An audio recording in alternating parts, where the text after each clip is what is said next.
1.21 gigawatts. Great God! Shall we play a game? Would you like a jelly baby? Engage auto systems. Aye. Engaged. Clear all moorings. Cleared, sir. 1/4 impulse power. You know how to fly, don't you? No. Do you?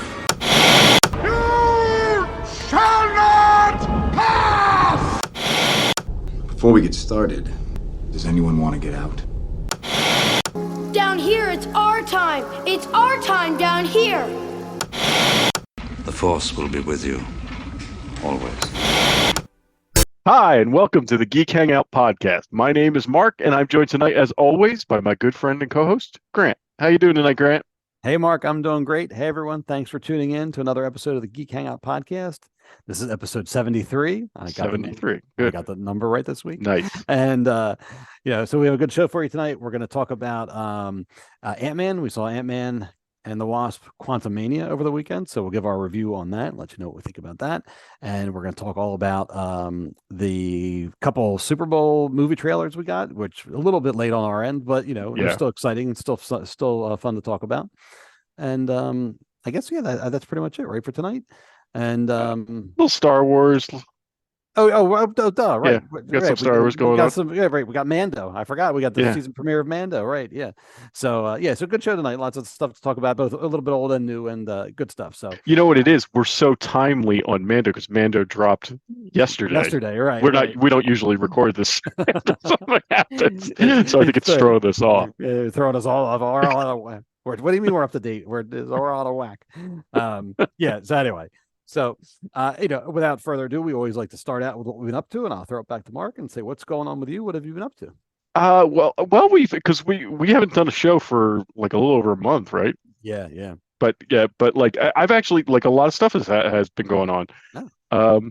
So I told you the other day when we talked, I think the last show I had started watching Breaking Bad. Oh, right. And I have since finished it. Okay. Man, that's a great show. I saw that, and I also watched El Camino. I haven't started Better Call Saul yet. Okay. But man, what a great show. Right. I mean, and I can't believe I went this long without, like, sort of being spoiled by the whole thing or anything. But yeah, I watched it for the first time, and I thought it was fantastic. It deserves all the credit it gets, Yes, yeah. And I was happy to hear that you were saying that it held up, because I watched it. I caught up with it late, but I think by the time when I was finishing, I think the show itself was finishing. So I was kind of right in that bubble, in real time. Right. And so it's nice to see that you watched it. What's it been? I mean, it's been like, geez, I think it's been years. Yeah. I don't know what I think it started around The Sopranos time. Yeah. I mean, Better Call Saul was on for 6 seasons, I think, and that just ended. So I think it's so it's at least 6-7 years probably. But it's nice to hear that it held up and that it was enjoyable. And I'd like to go back and rewatch that one of these days, because I really, same as you, really, really absolutely loved it. Yeah, what's funny is because I almost want to. I mean, it's probably not going to happen anytime soon, but I'd like to kind of go back and rewatch it now, seeing the end. Yeah. Because I do sort of I'm like there was that one. And spoiler alert for anybody that I mean, hey, I hadn't seen the show up until this point, so there's still people out there, right? But towards the end, at the last season, there's that exchange between Walt and Mike. At the the sort of last exchange they have, and Mike says to him, "All you had to do was cook." Right. And everything would be fine. And I'm sort of like, was he right?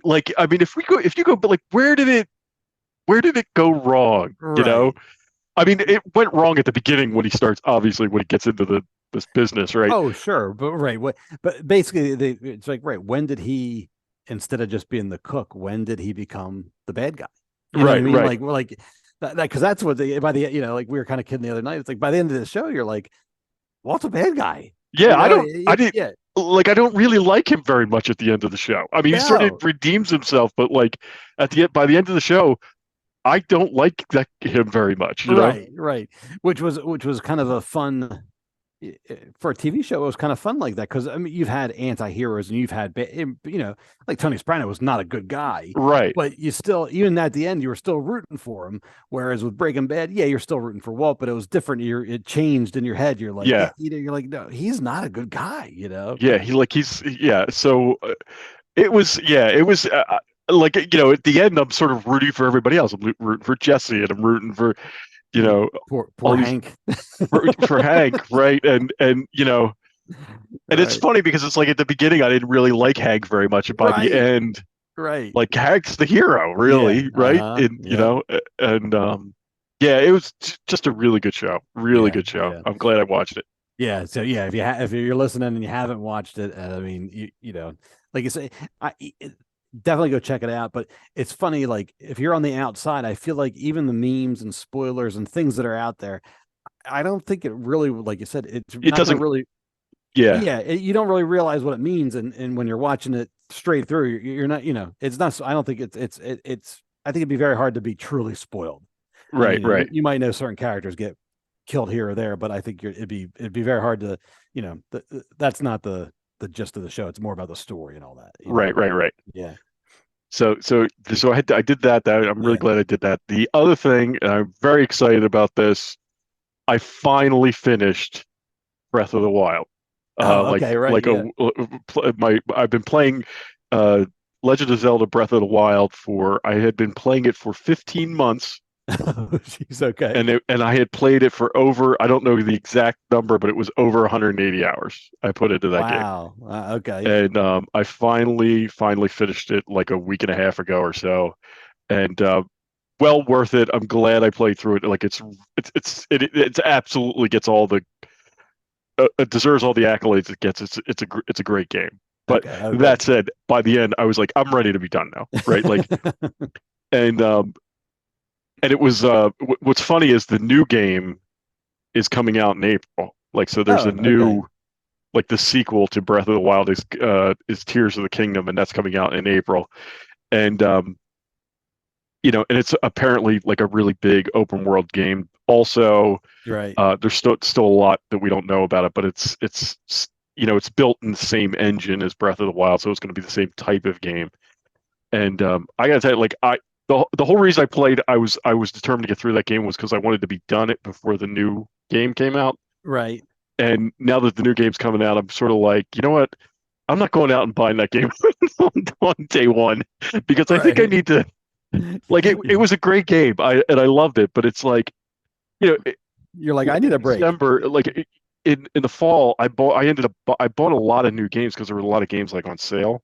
Right. And I really haven't been able to play them, or when I sit down to play them, I'm like, I should finish Breath of the Wild, And so it became like an obligation. Yeah, and like almost like it was bothering me that I hadn't finished it. So I'm kind of like, you know what, the new game's going to come out. That's fine. I don't need to go get it day one. I'll get to it, and I'll play it when I can. So but it's absolutely great, and I'm thrilled that I did it.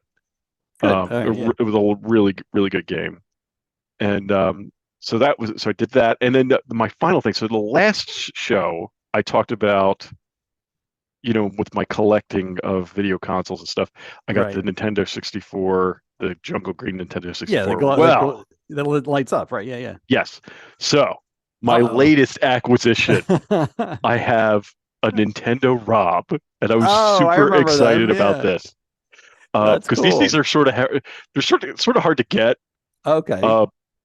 And when I first started collecting stuff, when I first got into this, there were two things that I was like, I really want those two things, and this was one of them, and the Power Glove was the other. So now I have both. Oh, good. Okay, right. And I'm real excited about this. Like, and the thing works and everything. I mean, it like I still, they only had 2 games for this. That's all that came out. They only came out with 2 games, and I don't have either one of them at the moment. So, so I have all the parts and stuff, and the only thing it's missing is it's missing the battery thing. Like the battery cover? which a lot of these are. I don't know if those things like easily fell off or something like that, but even online, like if you go out on eBay, a lot of these are out. You'll see these out there, but a lot of them are missing the battery cover for some reason. Oh, that's weird. Yeah. But yeah, he's in really good shape, Yeah. Right. and I'm very excited about it. That's cool. Um, And so you didn't have to fix them or anything. Everything No. works. Yeah, that's cool. Yeah, because I had seen all these things online about because and you probably ran into this with a lot of your Star Wars stuff that you've refurbished. Yeah. There were certain things. There are common things that would go wrong with them. And if for these things, it was there's gears in there, and the gears were held together with this like glue that over time dried, and Right. Yeah. and what you would have to do is you'd have to open the thing up and go in and kind of like re-glue it, and that was like that's sort of the most common problem. There's Right. others, but that's the most common one. Yeah. And that's what I was expecting, because I think I got this thing for a pretty good price. Oh, okay. And I was Yeah, like, but- well, I mean, and the guy was like, well, it works, which, you could put a battery, like you need the game to really see it do its thing. But like if you Okay. turn it on, it'll do something. Oh, So the guy was like, well, it works. I turn it on and it moves. And I'm like, all right, well, that's a good sign. yeah, yeah. And, and I got it home and everything's fine. I didn't even need to open it up. So Oh, that's great. yeah, so I'm real excited. So I think that for the most part, like the Nintendo Entertainment System, the NES, had a Right. lot of accessories. Like it came Okay. out, they had a lot of them, because when they put that thing out, and that's why they came out with these, because this was after the video game crash, Oh, right? okay. And Nintendo came after that, and they were like, well, how are we going to appeal to people? How are we going to get people to buy these things again? Right. And after the whole Atari fiasco, and what Nintendo decided to do, and they only did this in the US, is they were like, well, let's market it as a toy and not as a video game console, right? Okay. And so that's why that thing Yeah. Right. came Right. out, and so they marketed it as a toy, and once it took off, they were like, all right, we're done with that. So they only sold that for like a year or so, Okay. All right. and then they went away. So Oh, interesting. Right. yeah, so I'm pretty excited about that. So what's left in terms of your overall, I guess in terms of the Nintendo, what's left for you to like, do you have like a list of things you're still checking off, or are you kind of like, I mean it's more like because there's so much of it. I mean there's variant consoles and all that kind of stuff. Yeah. Okay. And there's just certain things. There was like this was something I was like right at the beginning. I was like, I want one of those. Yeah, I don't know what right. I'm going to do with it, but I want one of those. And it was the same thing with the Power Glove. Like I really wanted one of those. Now I'm sort of at a point where I'm like, I mean, there's always games. Like there's always Yeah. the game. And in fact, the one game for that came packaged with it, which is pretty easy. Like I've seen it before. Oh, Like okay. they're pretty easy to come by. The second game is called Stack Up, Yeah. and I sort of thought the same thing. I was like, oh, I'll be able to find that. Well, when I started looking for it, there's like Stack Up came with a lot of accessories. Like there's a lot of pieces to it. Oh, okay. So I've been out on eBay, and I haven't seen any original ones, but people have like 3D printed Oh, okay. all like a complete set, and they're pretty affordable. They're like $30. So I would probably get that if I got it.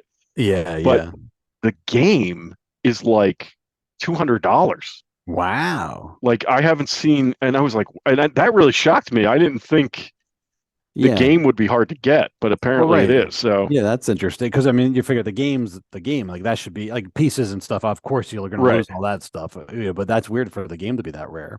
yeah, so I wonder if they just didn't sell very many of them. And So it could be as simple as that, right? and from what I understand, the game's not even very good. It would just be So, it would just be nice to have.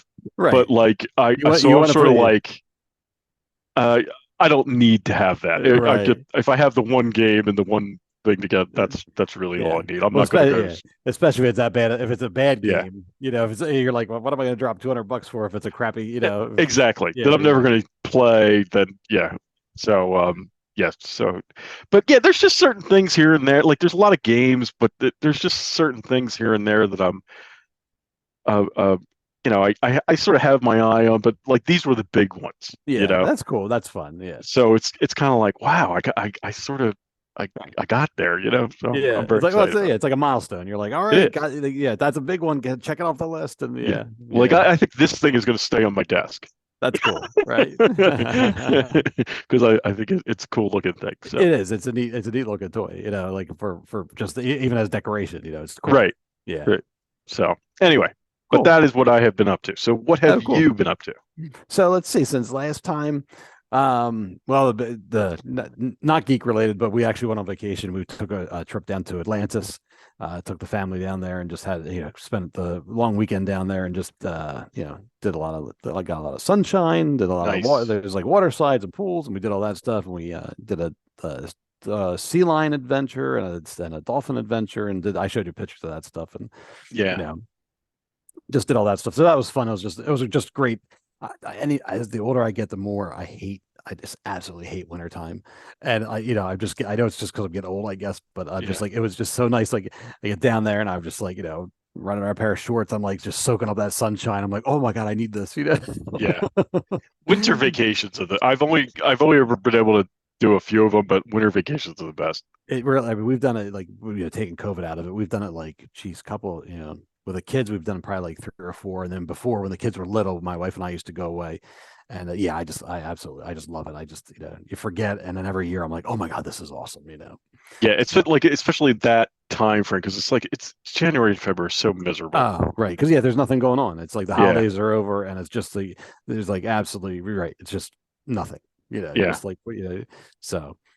But yeah, so that was a lot of fun, and I'm Cool. glad we were able to do that. So, but other than that, I've just been catching up on a lot of TV. Very different from what you said with Breaking Bad, but like you, I've never ever watched The Big Bang Theory. Oh, okay. And so friends of mine, everyone over the years, everyone's like, "Oh my God, you have to watch this. You have to watch it." And I'm always like, "Yeah, whatever, And so finally, I'm like, "All right, it's finally time to watch The Big Bang Theory," and it's good. It's fun. Yeah, yeah. I mean, I don't. Did you ever watch any of them? I watched it. I never sat down consciously to watch it. Right. But it was sort of like I remember I would have it on, and I don't know if it was like. I I would have it on a lot when I was getting dinner ready or something. Okay. Yeah. So I never like sat down and was like, I'm going to watch every one of these episodes, but I saw a lot of it through that. Yeah. Because it was on when I was doing something, Yeah. That's I mean, that used to be the way you would discover and find TV shows, is you'd be making dinner and have the TV on in the background. And I don't watch TV that way anymore, so it's like, now it's like, all right, now I have to go, all right, I have to go watch this and, find it. But anyway, the show itself, it's funny. And it's, there's a lot of like geek references in there. Like this past, the one guy, Sheldon, has like an ongoing feud with Will Wheaton, and he keeps popping up on the show, and that's very funny.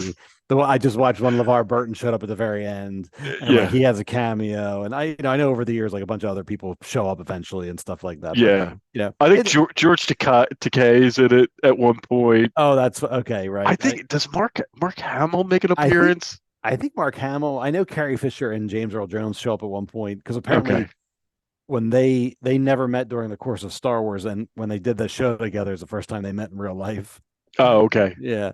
But apparently they just, the more I'm watching it, the more like people are turning up like left and right. And I think you can almost tell the show itself, as it got bigger and more popular, more get used to, because like not for anything. First they're just getting the Star Trek guys, and then like I think a bit later on they start getting like the Star Wars guys and other more.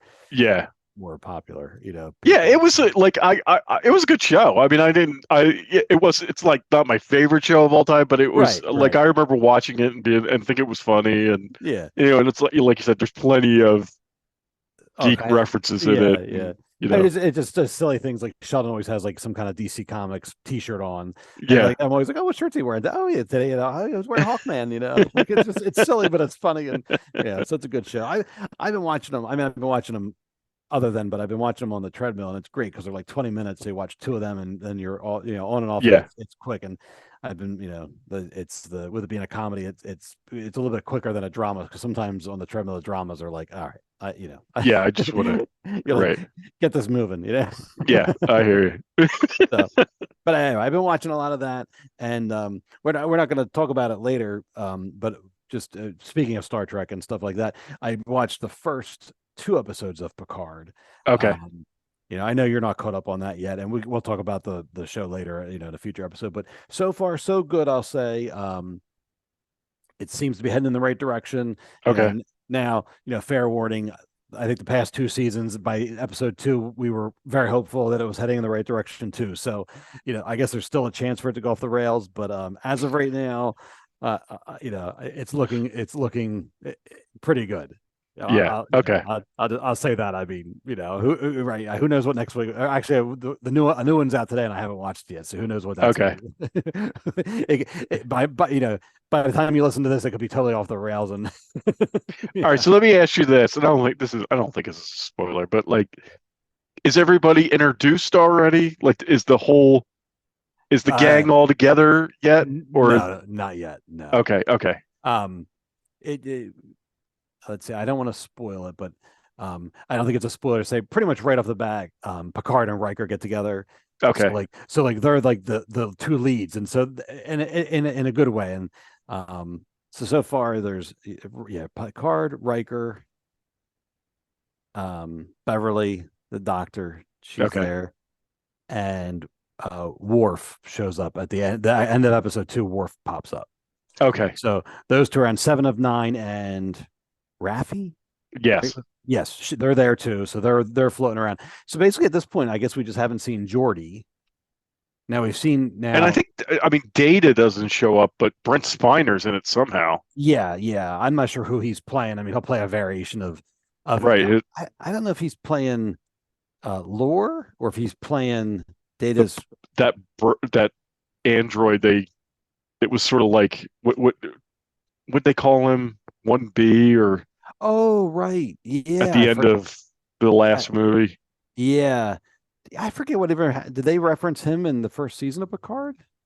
Because he should have been floating around there somewhere, but maybe they didn't. I think they said something about him. Okay, but it never went any further. Yeah. So basically Geordi and Brent Spiner, we haven't seen those guys yet. Okay. So. But like I said, it seems to be going in a good direction, and there's like kind of an interesting development right off the bat, and I know. So yeah. Okay. I'm curious to see 7 of 9 with that crew. Wait, say that again. You broke up. I'm sorry. Okay. I'm curious to see 7 of 9 with that crew. Yes. That's kind of, I'm interested to see how that all interacts, because I've also been, I paused because I was watching Breaking Bad, but I'm almost entirely through Voyager. Oh, okay. I still watch an episode here and there.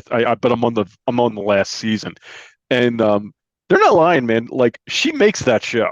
She really does. Right. Like, when she joins that cast, the whole show changes. It really does, and it's for the better. Right. Yeah. So I'm looking forward to seeing her. Yeah, and she has some good. So far she's played an interesting role. So I'll be curious to see how with her too, because I remember watching some of Voyager, but if you ask me just Voyager, it's like I know Janeway was a captain, and I remember 7 of 9. Yeah. And if I think about it more, I can remember some other people, but not many. And I guess I don't think I watched the show very long, or if I did, maybe I don't know why 7 and 9 came late, but I remember her. So I hope she gets her own show. I think she's an interesting enough character that she could carry a show by herself. I think if just like looking at it, it's like, all right, this is gonna be the final season of Picard, and that's fine. But with everybody else being introduced, I think they should be able to form something out of it and then go forward with that. That's kind of what I'm thinking. But right. But I'm not sure what their plans are. I know just streaming in general, they're going to be cutting back on a lot of different shows, and a lot of for a little while there, all the streaming companies were spending. And now they're going to tighten their belts a little bit and kind of, I think, tailor it more. And I don't know if we mentioned this earlier too, but I mentioned this before the show. I'm not sure if this is a result of belt tightening or if it's just time, but apparently Star Trek Discovery is going to come back next year for its 5th season, but it's also going to be the final season. Oh, wow. Okay. Yeah. Right. So, again, I'm not sure if that's belt tightening on terms of the streaming service or if it's been 5 years and they said, okay, that's long enough. Yeah. So, Right. yeah. So, but that could be a good thing if between that and Picard ending, maybe there's a room for a next generation type show to push forward to come out of that, type of thing. So, they're gonna keep. I mean, that's all Paramount's got. Like they've got right. It's like they that. Gotta, they're gonna keep milking that cow until it's. Yeah. I mean, I think it's like between it's that and Yellowstone. I think they're their two things. It's, other than that, I don't think they have anything. Yeah. So. All right. So, but good. Anyway, yeah, that's all. That sort of wraps it up for me. That's what I've been up to. So, okay. I guess we'll get into the big show. Yeah. So, the first thing I meant to mention this when I was doing it. So the first thing this was the Super Bowl trailer for the Super Mario Brothers movie, which actually got moved up 2 days now. So now it's releasing April 5th, I think. Okay. Instead of the 7th. But this is a cool, like, if you haven't seen this trailer, it's a cool little trailer. But what's cool is, like, I don't know if this is going to be in the movie or not. My guess is it will. I don't know. I don't know if it's going to. Yeah. But they, at the end of this commercial, so it's like it's like they're doing it as a commercial. And at the end of the trailer, they have this phone number. Well, you can actually text and call that phone number. And if you call it, it's a message from Luigi for the business, and if you text it, you get little texts about, like, it's like a viral marketing thing. So I think you'll get, as the movie gets closer, you'll start getting little texts from them as if they're plumbers. Okay, right. So it's kind of a cute thing. So if you haven't checked it out, it's just fun. So call the number and and it's check fun. it out because it's kind of fun. I always enjoy the little viral marketing things. I feel like we actually haven't seen one in a while, because for a while there was a lot of it. Yeah, and it's always fun to see the how they tried different things. But yeah, this was cute. I thought this was fun. Yeah, and apparently the music in this trailer, or in this commercial, is the music from the 90s television show, which a lot of people, I never watched. I mean, we were older at that point. Yeah, right. I never watched it, but people who were younger than us, they probably picked fondly up on it, remember that show. So that's funny. So they recognize the music like right away. So yeah, that's funny. It's funny until you said that. I totally forgot there was a cartoon back in the day. Yeah. So I wonder how much of the movie is going to pull from from that cartoon, or I mean, I guess there'll be Easter eggs in there for people that recognize it, and then if you don't, whatever. Just the whole idea of them being plumbers in New York, I think, is from that show. Oh, is that right? Yeah. Oh, I never knew that. Okay. Yeah. So anyway. So here's a question for you: what came first, that cartoon or the original live action Mario Brothers movie? The cartoon. The cartoon was first, and then the cartoon was first. Yes. Okay, and then they tried. Then they tried the movie, which was a disaster. I remember that. Which I today, one of these days, I'm going to sit down and watch that thing. But it's just a disaster. It's just it's actually more fun to, like, because I've watched a lot of things about how that movie got made. Right. Yeah. And they're fascinating. Right. Like apparently, even like everybody knew that movie was terrible. Like the actors knew it was terrible. Everybody knew it was terrible. And I think the director got fired at one point, and they hired another director. And he was awful too. And like there was like Bob Hoskins, right? He was Mario. Apparently he was like drunk on the set. Like they all knew it was awful. It's fascinating. But one of these days I gotta watch that movie. Yeah, right. So that's fun. Yeah. So anyway, that's all I wanted to say about the Super Mario Bros. Okay. All right. Moving into the meat of the show. Yep. So that brings us to, I believe, we're going to talk about Marvel, Oh, right? yeah, we're going to start with Marvel. All right. Oh, right. So, first up with Marvel, like we said, we saw Ant-Man and the Wasp: Quantumania over the weekend, and I'll throw it to you and say, what do you think? What are your thoughts, and what's the on the movie? I'm excited. Like I'm glad. I mean, I enjoyed this movie. I mean, Right. it was a little slow at first. I mean, it took a while for it to find its footing, I thought. But I thought that I really enjoyed it. I mean, this is kind of what I feel like I've been waiting for, Yeah. ever since the end of Endgame. Like now there's a real threat now. I mean, not that, there's a real threat. Like we're really getting into Kang, the Kang Dynasty stuff. And I thought this movie was really good. I mean, it was, it took a while. It took a while for them to introduce Kang, and there were things that, like, getting there, I was like, well, why did, like the whole Bill Murray segment,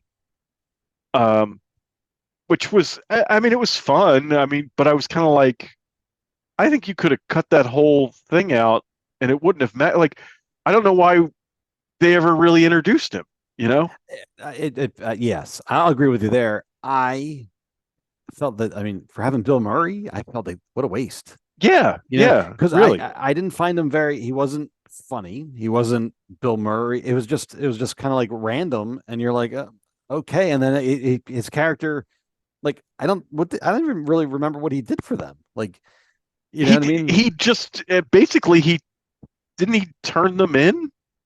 I guess, yeah, right, because like he showed up, turned them in, and then moved on. Right. Yeah.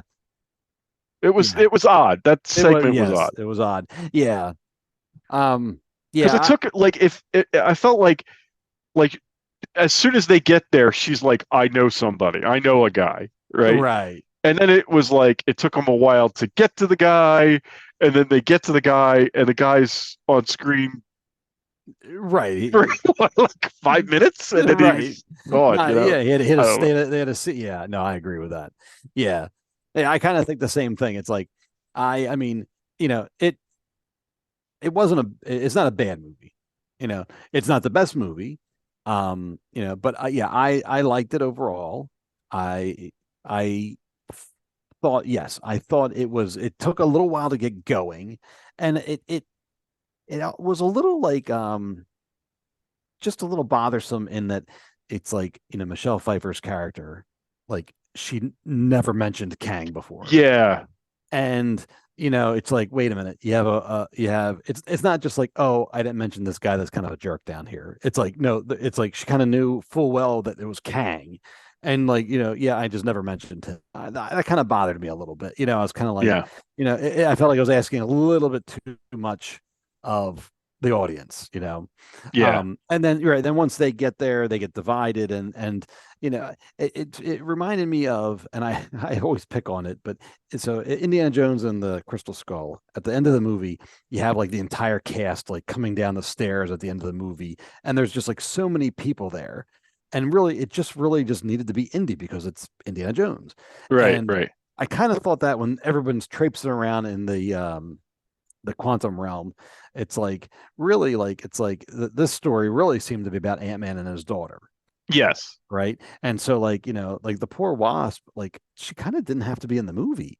And even the old people, like, Michael Douglas kind of has his thing, and Michelle Pfeiffer was very important, but because she chose not to say anything, that's why she was, so, like, kind of that, I'm like, yeah, you probably could have left like half the cast in the real world and had a tighter movie.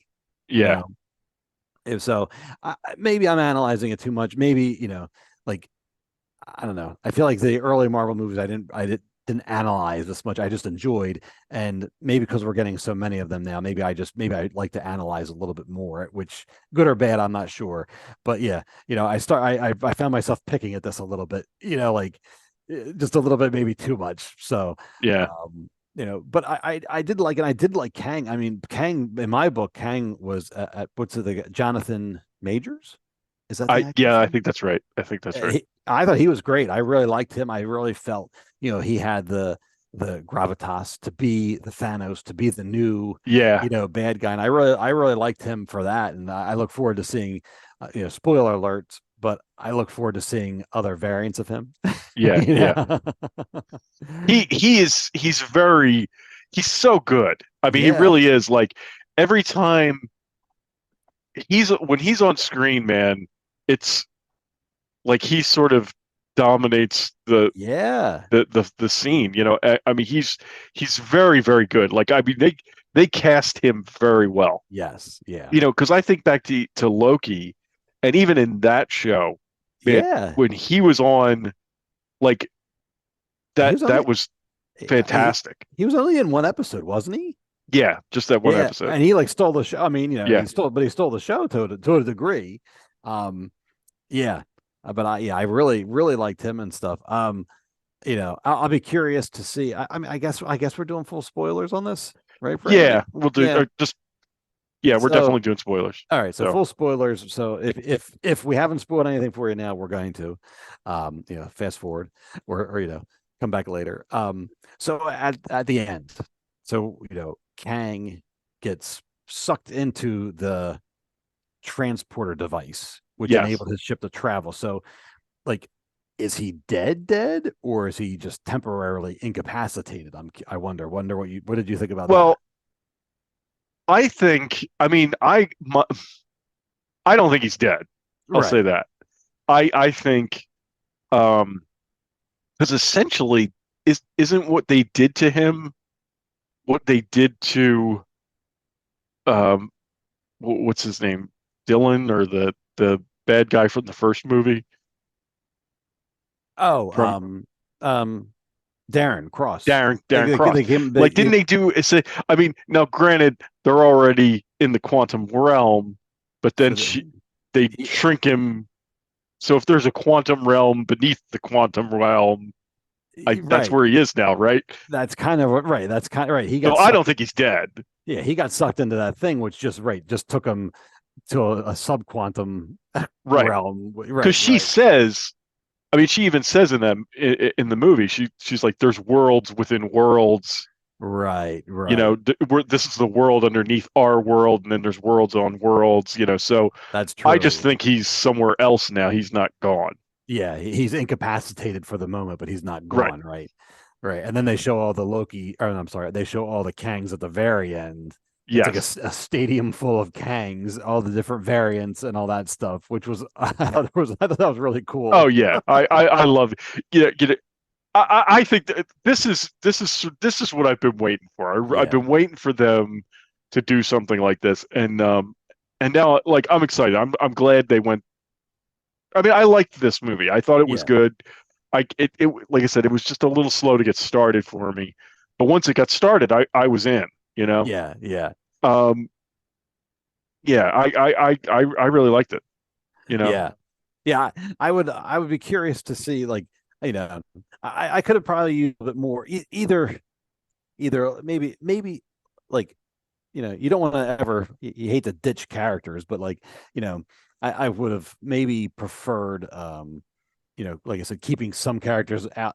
It would have been neat. I'm going to rewrite the whole movie here, but I would have been like neat for like Ant-Man and Cassie to have been sucked in, and to have like maybe Hank and Janet or somebody on the outside working from the outside together. Yeah. You know what I mean? And then maybe at the end, Hank could have sent the ants in to still save the day. Yeah. But just to keep it, to give it a little bit separate. But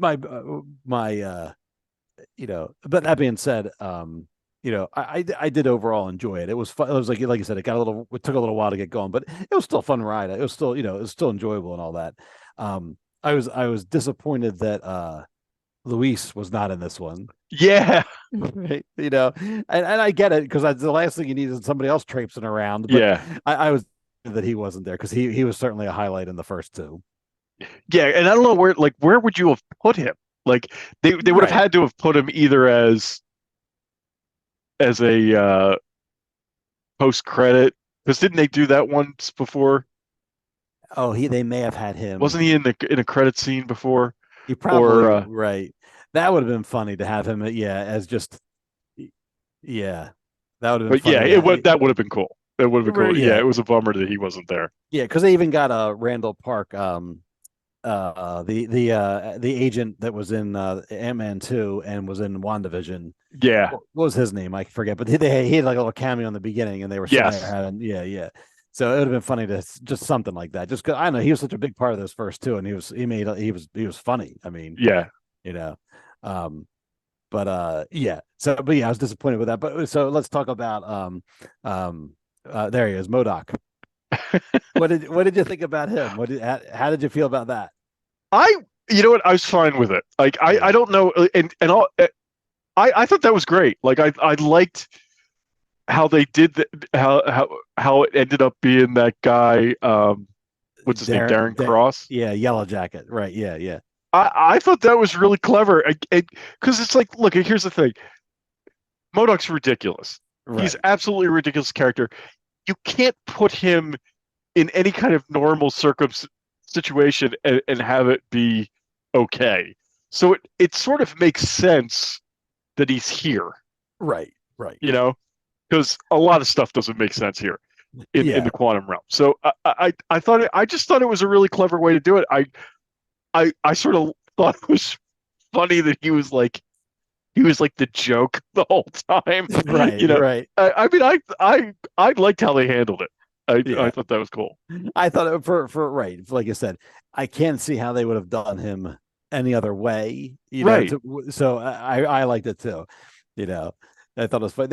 I guess the only thing, if I had to pick, is that, you know, in Ant-Man in the first one, he was kind of like scary and kind of like a jerk, and then down here he became like a little bit of. I guess he was a little frightening initially when he had all the weapons out and stuff, but he kind of became a joke down in the quantum realm. And so I was a little bit, I was like, you know, because like they're like, she's like, Cassie's like something. A man dressed like a bee tried to kill me when I was 8 or something like that. And then they meet him and he's kind of a joke, and I was sort of like, oh, well, they could have played that a little different. They could have made him a little scarier, but you know, it was funny at the end where he's like, you know, what did he say? They kept saying like he didn't want to be a dick. Yeah. I know. I thought that was pretty funny. I was like a little jarring because I'm like, oh, they're really getting their mileage out of this.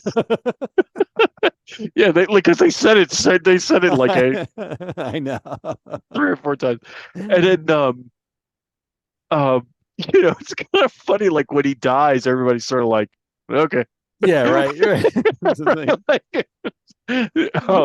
Like it just was like nobody was like moved by it or anything. They were just like, okay, right. Yeah, because he's like, I'm happy I can die an Avenger, and everyone's like, all right. Yeah. So that was good. That was fun. Yeah. I mean, I liked it. Yes, I did too. I don't know, like, and I had seen some things early on, but I was actively avoiding like any of the chat on Twitter or you know, so I don't know, like, did people like this movie? Like, did it like the impression I got is from what I've read, and I'll say right off the bat, I don't look at Rotten Tomatoes. I don't pay any attention to that because I don't trust it, because there's been so many cases of people review bombing it and like either inflating or deflating them. I just find it, it's just, to me, it's not valid, you know. But I did see a lot of people saying like that basically it's an okay movie, you know what I mean? People are saying like kind of how I think I feel is like, it's like I liked parts of it a lot, parts of it I was like, okay, but I mean, like, it's a, you know, to me it was a nice mid-level Marvel movie that had Kang in it, which props it up to me, you know what I mean? And I kind of got the impression that's what a lot of people thought. Okay. Just, you know, from what I've read and you know, I guess even if you look at Rotten Tomatoes, like that's kind of like, it seems a little divided over there. So, you know, but I mean, I don't know, I'll take it. I mean, you know, anything, you know, we've always said, and for, you know, for our show and for our podcast, you know, we've always enjoyed the individual movies, but we've always been a huge fan of the MCU as a whole. And for, you know, this movie, for, you know, this kicks off phase 5, and I'm there for it. You know, I'm excited for it. I'm ready to get back into, you know, like we said, you know, the overall story. I'm glad we have a finish line with Avengers Kang Dynasty and Avengers Secret Wars. Yeah. And Yeah, I'm looking forward to it. I'm glad we have a direction now, and that's not to discount Phase 4. I mean, sure, bring all those characters along. Right. Let's go. Bring everybody along, but let's have a direction. Yeah. Yeah. Yeah. That's kind of where I'm at, and I'm excited that we're I'll say I think I like this movie more than the last several. Yeah, You I could know, say yes. I think that's I thought this was a better movie than, for me, I enjoyed this movie more than even Doctor Strange or the Thor or Black Panther. Yeah. The second Black Panther. So I enjoyed, and it may be that it's just the introduction of Kang that we now have like Right. a villain again. Yeah. Yeah. Yeah. Yeah. I feel. I mean, yeah. Thinking about Doctor Strange was interesting, but it was a little weird with the multiverse stuff. And it never, and with that, I was expecting that to launch us. We've said that for every single Right. movie, but we expected that to launch oh, here's you know, here's Kang. We really that's right. We thought Kang was going to show up in that because of the Yes. multiverse and all that stuff, and he didn't. Right. And then Thor ended up just being, for me, too silly. It was kind of, it was jarring because it was so silly, but yet the God Butcher was supposed to be serious, and that just was its own thing. It didn't do anything, I don't feel like. Yeah. Yeah. And then then Black Panther was more about carrying on the Black Panther legacy and more about paying tribute to that. So that was yes, they were trying to build out the world there, but I felt like that was sort of self-contained to a degree. Yeah. Maybe, I don't know. I mean, they introduced Ironheart and all that, so I mean, they were definitely planning ahead, but yeah, I feel like that movie just didn't have room for anything else. Maybe is a good way to say it, because it felt overcrowded as it was. But yeah, this is basically a more traditional superhero show. You know what I mean? Yeah. It's all right, boom. I mean, there's some exotic location and there's a bad guy. And, yeah. Yeah. I mean, I've heard people say that Marvel has a villain problem, right? Like I've heard that criticism, that it's, and obviously Thanos wasn't, that's different, but I'm saying, their villains, and I think that maybe that's my problem for the last several movies is the villain in Doctor Strange was really Wanda in the end, who wasn't really a villain. She was just, and then the same sort of thing happened in Thor, where in the end the God Butcher sort of turns a corner and isn't, and then the same thing in Wakanda, because the villain in Black Panther Wakanda Forever was Namor. Yeah, right. And I felt they were afraid to make him a villain. Right. They're like, well, we want to make him a rival, but we didn't. We don't want to make him a bad guy. Right. And that's interesting. Now that you say that is right. Right. Wanda is the same way. Wanda. Oh well, we don't want her to be. I think they did a poor job of it, but she was basically possessed by the Darkhold. Right. But instead of. So they're they're kind of walking a tightrope. They're trying to make the villains relatable, maybe, or whatever. And at the end of the day, I'm watching a comic book movie, and that's not to degrade it, but I mean, it's it's a comic. I want a bad guy. Yeah. Yeah. It's I don't need to sympathize with him. That's what I have the heroes for. Give me a bad guy. Yeah. Right. And I think Kang is clear. He's, it's nice to have a guy who's just right. He's just a bad guy, right? Right. He isn't going to get redeemed. He's just a bad guy, Yeah. I'll be curious to see. So, all right, Kang the Conqueror, which was the bad guy in this movie, he got sucked into the thing, and he's in a subatomic, whatever. He's off the table for the moment, and then we see the Stadium of Kangs, and so they're obviously planning something, and I'm assuming they're all evil as well, Right. And then at the very, very last end credit scene, they have Loki and Mobius, and they're back in what would you say, that was the 1920s, maybe even earlier? I think it's even earlier. I bet that's late 1800s. I'm thinking, okay, or early 1900s. yeah.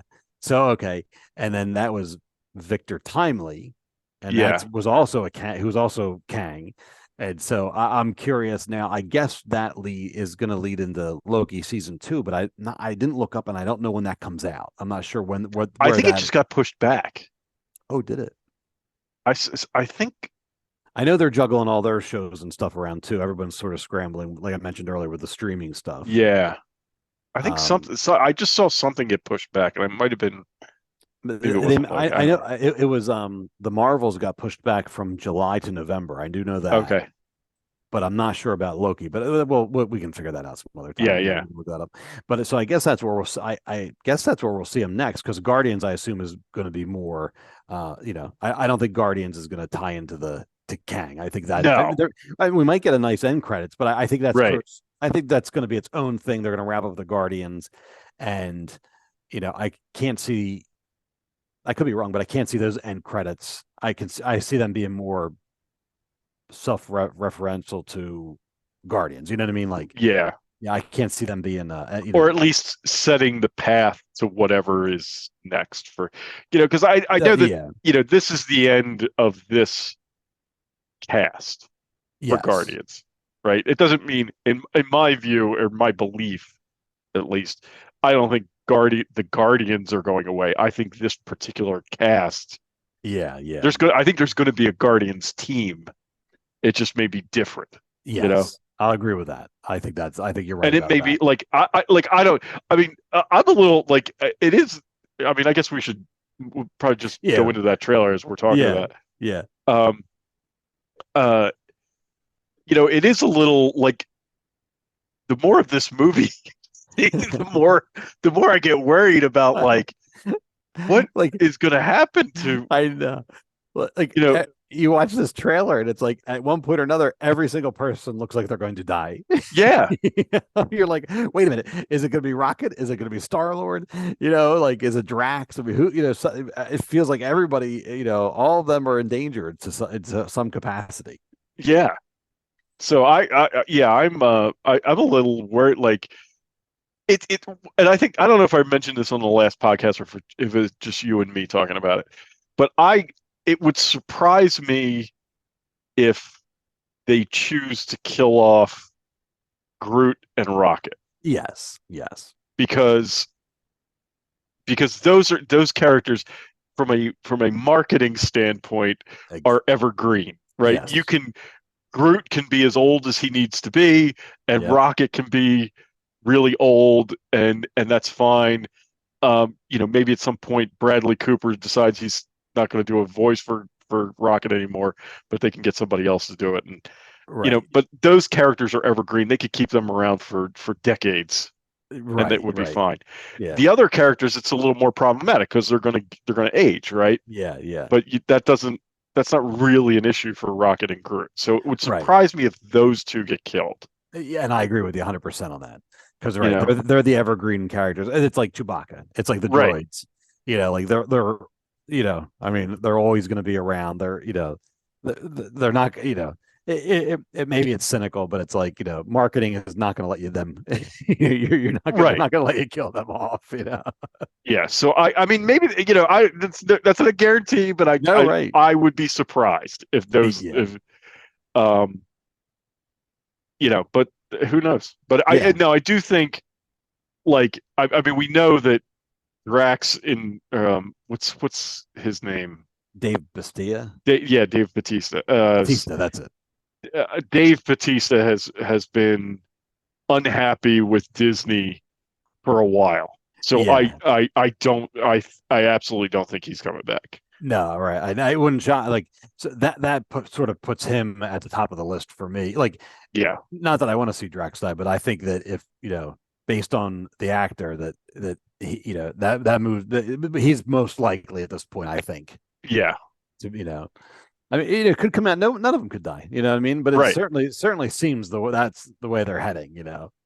Right. They just might just do something. Go off on their they might not kill any of them. Right. You're absolutely right. I do like what's Rocket say. He says something like, "And we'll all fly off into the great whatever the quote is from the trailer. I found the trailer very touching. It's very. I was caught me off guard because I was expecting, silly or funny and something, and then I was like, oh, like I even said to you before the show, the song comes on and it's like it's some old like 70s. Yeah. Typical Guardian stuff, but it's like, some old 70s song. And I'm like, I went and looked it up and I'm like, I like this song. This is a really good song. Yeah. But yeah. It's that scene where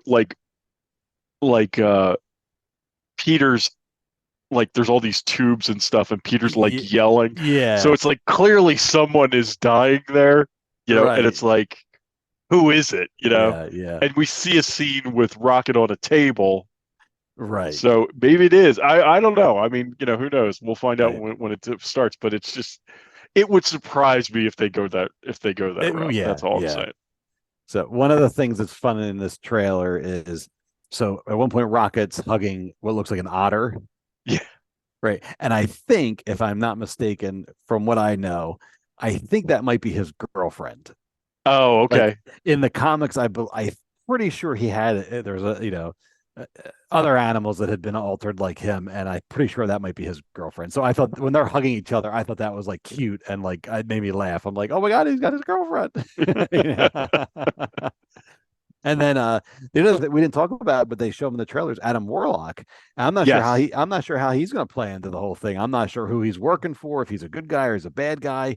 I mean, he's he's from the race whose name I can't remember, but they were in the other movie and they were kind of bad guys.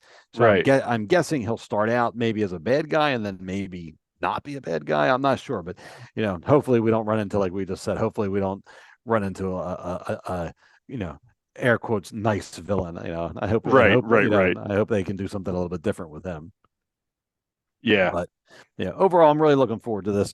I like the Guardians movies, and there was always they're always well done, and they always impressed me that they took characters that nobody knew any of these guys, and then here there's a major blockbuster turned it into a major blockbuster. Yeah. So it became one of their best series, right? Yeah. I mean, they did a great job. I mean, the original Guardians movie was a big question mark. I know everybody was like, this is the one. This is the one that's going to bomb, and it ended up being fantastic. So I'm really looking forward to this. It's I'll talk about James Gunn a little bit later with when we talk about DC stuff, but just really looking forward to seeing him wrap this team up and his time at Marvel and all that, and hoping we go out on top, I guess is a good way to say it. Yeah. This is the one scene I caught from that one. If you're watching on YouTube, is so Groot does that gun thing with a different person in every movie. Okay. That he's in. The first movie, it's Rocket. Rocket's like up on his shoulder, right? Yeah. I forget who it is in the second movie. Okay. He does it with Winter Soldier in Infinity War. That's right. Yeah. And then with Peter in this one. So That's I thought cool. that was kind of cool. That is cool. Yeah, see, they're carrying Star-Lord on the way out if you're watching. Yeah. So you're like, well, all of them are going to get it. Yeah. I know. I'm worried about our heroes here. Yeah, right. And it'll be interesting to see what they do with Gamora too. So I'm glad she's gonna be in it. Yeah. How they're gonna resolve that. That whole bit right there was hysterical with him and Nebula. Yeah, that was good. So I'm really looking forward to this one. Yeah. So looking good. All right, good. All right, you ready to move on? Yeah. I think that wraps up Marvel for us. I think that's all of our Marvel stuff. I think we're going into Star Wars now. Okay. Yeah, we got Lucasfilm and Star Wars coming up. Yeah. So So yesterday was the season 3 premiere of The Mandalorian. And we're both caught up, I think, right? You're up to date, I'm up to date. So I'll throw it to you. And what'd you think of the premiere? And what do you think it means for the next couple weeks?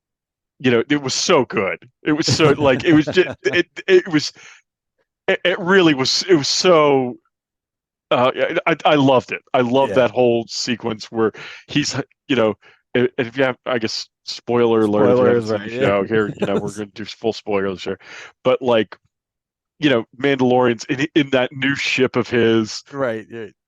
like hiding behind asteroids and stuff, and like popping out, and like, and then that final scene where he just sort of like the three, you see the three ships from behind, and he just kind of like rises real slow, Right. Yeah. like just great. I mean, I loved that. Yeah. That was fantastic. That was really well done. I really liked that.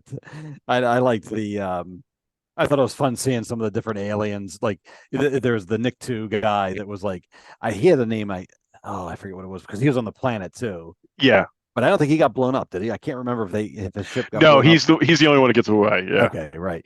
Yeah. And then at the end, I don't know what he was, like a seaweed monster. Like what was that guy at the end? Like the captain Yeah. of the big I'm like, who's this guy? This is great. Yeah. I thought that was awesome. By the time we got back to Mandalorian, they're back together because that's the heart of the show. And he said, yeah, he goes, I think he said something like, like 2 years have passed, and he goes, yeah, if Grogu was 50 when we met him, he's like 53 now or something like that. Oh, okay. So that when I first heard it, the people reported on the interview, but then I actually saw it when I first was hearing about it. I'm like, are they backpedaling a little bit? I don't know. Like it seemed like maybe they were trying to like smooth over the rough edges of the Book of Boba Fett because people weren't that happy that they got back together in that show. Yeah. But but the more I started thinking about the timeline, I'm like, every time we go back to Navarro, it's like bigger and better, and like that's like, true. Reef Karga gets more fabulous, and right. And so then I started thinking about it. I'm like, oh well, that's another reason I think they keep checking us in with Grief Karga. I mean, yes, he's a main character and all that stuff, but like it's to show like time is passing. Like, look, oh, the bar is the school now. Oh, we have this, and like the show that like more time's passing than maybe we realized. And so I thought that was pretty cool to realize that that Grogu had trained with Luke a lot longer. And that is good to know. Yeah. And that Mando was out, basically, that one episode where he was just all by himself and he was like kind of what do you call it? Remember he had the sword, the dark saber. And he was like, he took the guy's head off, and like he was like pretty violent. And, showed like he's like, oh, he was kind of in a bad spot without Grogu. Right. Kind of reverting to his old ways. So, so I thought that was neat. I thought that was interesting. It'd be nice, it would be nice if they and maybe they still will, but it'd be nice if they reference that within the show. But it was, but being someone obviously that follows all this stuff and plays along, I'm like, oh, that's great. That's good. That's kind of neat to know that. Both, yes, there's more time has passed than we realized. I just thought that was pretty cool. Yeah, because it's like, I mean, you see this in the trailer and even in the episode, like Grogu knows how to use the Force now. It's not like before it was almost like a reaction. Yeah. But like there's that brief, like they're sitting, Grief and Mando are talking, and Grogu like raises his hand and grabs like a little snack. Yeah, like right. And he's like spinning himself in the chair, and I'm like, initially I'm like, oh, and then I'm like, wait, I think he's using the Force to spin himself. So he's like comfortable using the Force now. It's not like he can control it. Yes. Whereas before it was more like reactionary. Yeah. And that's somebody, and I read this somewhere today, that apparently in the Book of Boba Fett episode, Luke says something like, he goes, I don't feel like I'm teaching him as much as helping him remember. And so I thought that was interesting too, because I realized, I mean, he was at the Jedi Temple, and he was a student and all that stuff. So a lot of the stuff he probably just pushed away or forgot. And so Luke helped him bring all that out. So, I hope they address it in the show just to, so, it'd be nice to get everybody on the same page type of thing. Right. Not have to rely on interviews and stuff like that. But but very excited to see where this is all going. They're gonna bring in my boy IG-11 back. I know. I was sort of. It was funny because like when the show starts, they give you like this is what's happened in the past, right? To get you kind of up to speed. And it's only a couple of minutes, but they show IG-11, and And I was like, I wonder why they're showing him again, and then like right off the bat, he's trying to rebuild him. So I'm like, oh well, that's kind of cool, So Did and you? then we see is that Babu Freak? They didn't say his name, but I'm guessing it must be. I mean, I think Okay. it looks like him, right? I mean, but they all looked, all the little ones, they all kind of did look the same. So Yeah. I'm like, I didn't know. I thought that was hysterical though. Like he like picks the one up and is like hugging it. He's like, no, don't do that. He's like, no, bad. But he said, he's like, bad baby. Yeah. And then they're all like, that scene was really funny. Like Creep's outside, he's like yelling in, and he's like, I know. Yeah, right. He's like trying to translate. He's like, I know. And then they cut to him, and he's like all like hunched over. That was really I really liked that. That was funny. Yeah, really good show. I'm really excited. I mean, I don't know. There's not a whole lot to say because I mean, there was some really cool action scenes, but like a lot of it was like you're saying, like setting the stage. Yeah. So yeah, I mean, the other thing, yeah. Good. The only other scene that I right at the beginning, when Mando, Mando flies it because I actually thought that was a flashback. Yeah, me too. And I thought that was a flashback, and that he was somehow going to save the armor or whatever. And then he comes swooping in. That was awesome. And the big alligator turtle or whatever that thing was, like, that sequence, that looked great. I mean, I'm watching that, and it reminded me of the Krat Dragon from season 2. But I'm like watching that, and I'm like, this is like, talk about like a special effect. I mean, it was like, that was great. Like, I don't know. I thought it looked really good. I'm sure somebody else could probably pick it apart, but I'm like, this is, I was all on board for it. I thought that looked great. Yeah, I thought that was a great scene. It was a really good scene. Yeah, and I thought it was a flashback, and then it was fun that it wasn't. I thought it was a nice misdirection. I liked it. Yeah, and it was kind of cool. Like that little sequence between him and the armor when he shows her that thing. And and she's like, and he's like, well, people have been back, so, and then she just, she's like, this is the way, so, that's, I'm, it's so funny because when this all started, I think back to when it all started, we were like, I'm kind of over Mandalorians. They I know, right? covered this ad nauseum through Clone Wars, and I'm done with them. Yep. And now I'm like, yeah, I want to know what happened to Mandalore. Yeah, right. We're so into it. I really think it's because we have a hero. We have a main character now, because like all through Clone Wars, they were like, they were always they were relying on the mystique of Boba Fett, which by that point, you and I think both were just kind of like, enough, like, all right, like I don't care that much. But now we're into it. Now I'm like, all right, let's go, man. Yeah. And the whole little religion thing he's got going on is cool. I mean, I don't know. It's just the way they're doing it is really like compelling, I guess. And I think and maybe that's what it is that it's now we have, like in the Clone Wars, we were always seeing it through the eyes of the Jedi. True, right. You know what I'm saying? And they were always dealing with different Mandalorians, and I didn't have an attachment to any of them. But now this is like, Mando's our guy. Right. So and then at the very end, we see Bo-Katan, and she's like sitting on her like throne, being miserable, basically.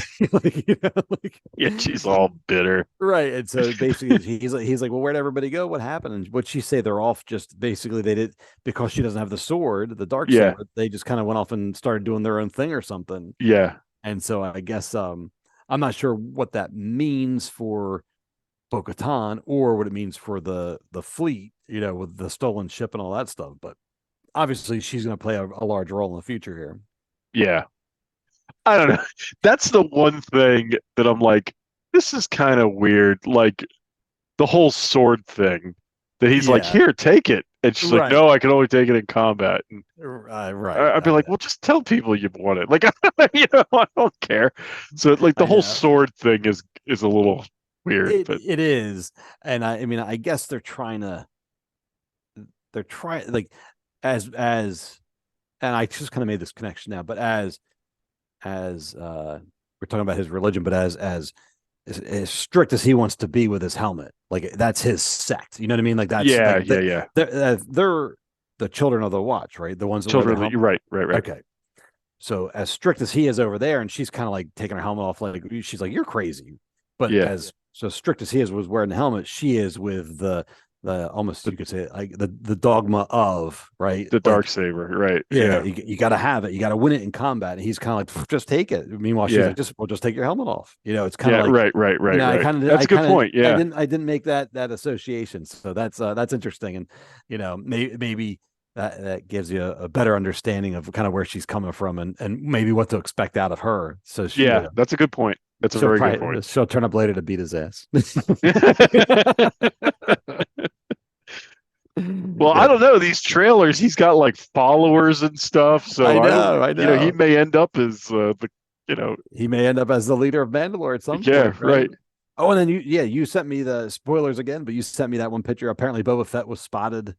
Oh, right. Yeah, it was. And that was from what's that guy's name? Paul Bateman. Okay. Who regular sort of I don't know exactly what he does, but I know he lives in the UK and he's often like I think he's like a combat specialist and stuff, so he's been in a lot of films like so that's his but he was real close with Ralph McQuarrie.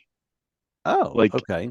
And like he knew Ralph real well, and I think he may even have had a hand in putting together that. Oh, the book you got me. Okay. Yeah.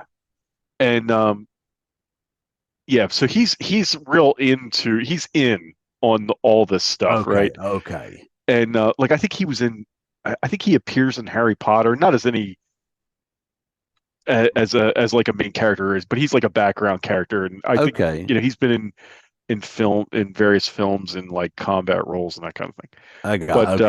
At any rate, he's pretty cool guy. I like listening to him when he's on Rebel Force Radio. Oh, okay.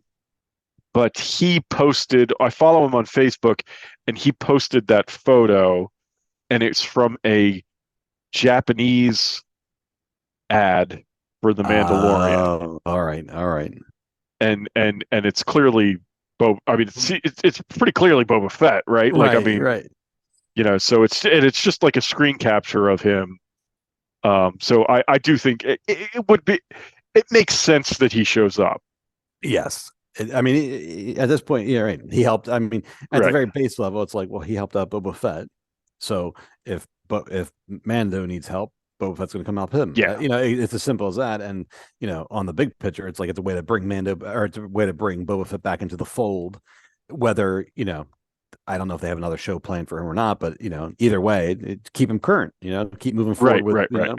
Yeah. I hope, I mean, like I said to you, I hope he just comes back. Let him be Mando's I mean, I like seeing Mando do cool stuff, but let him be Mando's muscle, you know, or just, you know, right. You know, I like them as more of a supporting role than the starring role. Yeah. He just, that show just didn't, just wasn't great. Yeah. You know, he was better when he showed up in Mando and was like, remember how excited we were? Yeah. Like, we were so excited with him showing up there, and even the final of that season 2 when he comes in and he kills Bib Fortune. Yeah. And, you know, like we were so excited, and then, you know, that's a shame. Well, I maintain, like, I think at some point they shifted what that show was going to be, because in The Mandalorian, he's a badass, right? Like, I mean, he's kicking butt left and right, you know? Yeah. And in his own show, he was he was like a totally different character. Yeah, he really wasn't. Right. So, you know, I mean, either they were trying to show that he was changed by his experience, but that window, you know, it like, you know, they showed him like with all the, you know, the sand people and all that stuff, but then it's like, but we saw him after that and he was still, you know, kicking butt. Yeah. So yeah, there's a little bit of a disconnect there. Yeah. Yeah, I know. I mean, I don't know what they should do with him, because basically at this point, Mando is fulfilling his role as Right. the cool guy. So I mean, unless they just let him go back to being a bounty hunter and tell, maybe tell stories that way. But I don't know. I mean, yes, Or you can have. maybe the intent was to put him in that Rangers of the New Republic show. Oh, Maybe that was the intent. oh, that could be it too. And Right. and now Rangers of the New Republic, by all accounts, isn't happening, right? Like Right. that show, because that show was supposed to be the vehicle for Gina Carano. Right. She has since, Right. not it's funny, they mention her, Yeah. and they sort of put to bed, Yeah. like, what did they well, what say? do they say? I mean, they don't say she's dead, but they said she went to work she in the got Secret Service or something she like got that. recruited by the New Republic for special forces. Special forces, right? Right. So I thought it was a nice. I mean, yes, Yeah. regardless of what you think about her and all the controversy and whatever. I thought it was a nice way to just be like, all right, we're gonna take this character and we're gonna move her off the board for right now. Yeah. I mean, they could always tell stories about her in the if the actress is done, Right. tell her the character. It wasn't a bad character. No. So they could always tell stories about her in the comics or do something later or whatever like that. So I thought it was just a very elegant way of being like, oh, she got recruited. Then no, okay, that's fine. Let's keep going. Let's keep moving. Right. No reason to dwell. Let's keep moving here. Yeah, they sort of take her off the board, Yeah, right. and then if they need her, they can figure out a right. way to put her back in. But phone call away, right. But I think that show, Rangers of the New Republic, was supposed to be her show. It definitely was. And that's not happening anymore. So now, but it was like, as I understood it, it was supposed to be like her, and then like a bunch of other like ragtag, right, law enforcement guys, and maybe Boba Fett was going to be one of them. Yeah, that's true. Maybe, part of that. And remember, at the very end of Boba Fett, they showed Cobb Vanth in the back to tank, right? Because we thought he got killed by Cad Bane, but he didn't. So I was wondering if they were setting him up to become a ranger at that point. Right. He might take over, and who knows where he could turn up somewhere along the way too. So there's a lot of stuff out there to do. I mean, really, if it were me, and again, I was going back to the streaming, and they're kind of tightening their belts here. I'd rather them just stick with Mando. I mean, I know they have Ahsoka happening, and I know they have Skeleton Crew happening in Mando's time line. So it's like, well, if that's the case, I'm like, just put it, maybe give Mando a couple episodes more, and just keep cruising ahead with Mando's show. There's no reason to, don't dilute it. Basically, don't dilute your brand with all these other shows, especially if you're tightening your belt. Yeah. Bring Boba Fett back to this show. Just give these guys basically, create a few more episodes and give everybody more to do in the actual show. Yeah. You mentioned Ahsoka and you mentioned Skeleton Crew, and it reminded me of something we saw in this show, and I was wondering what your take on it was. The whales in hyperspace, is that what that's what Ezra that's what he and Thrawn, I don't remember exactly, but those whales can travel through hyperspace. Right. And so at the end of Rebels, Ezra and Thrawn, and somehow the whales, something happens and they disappear.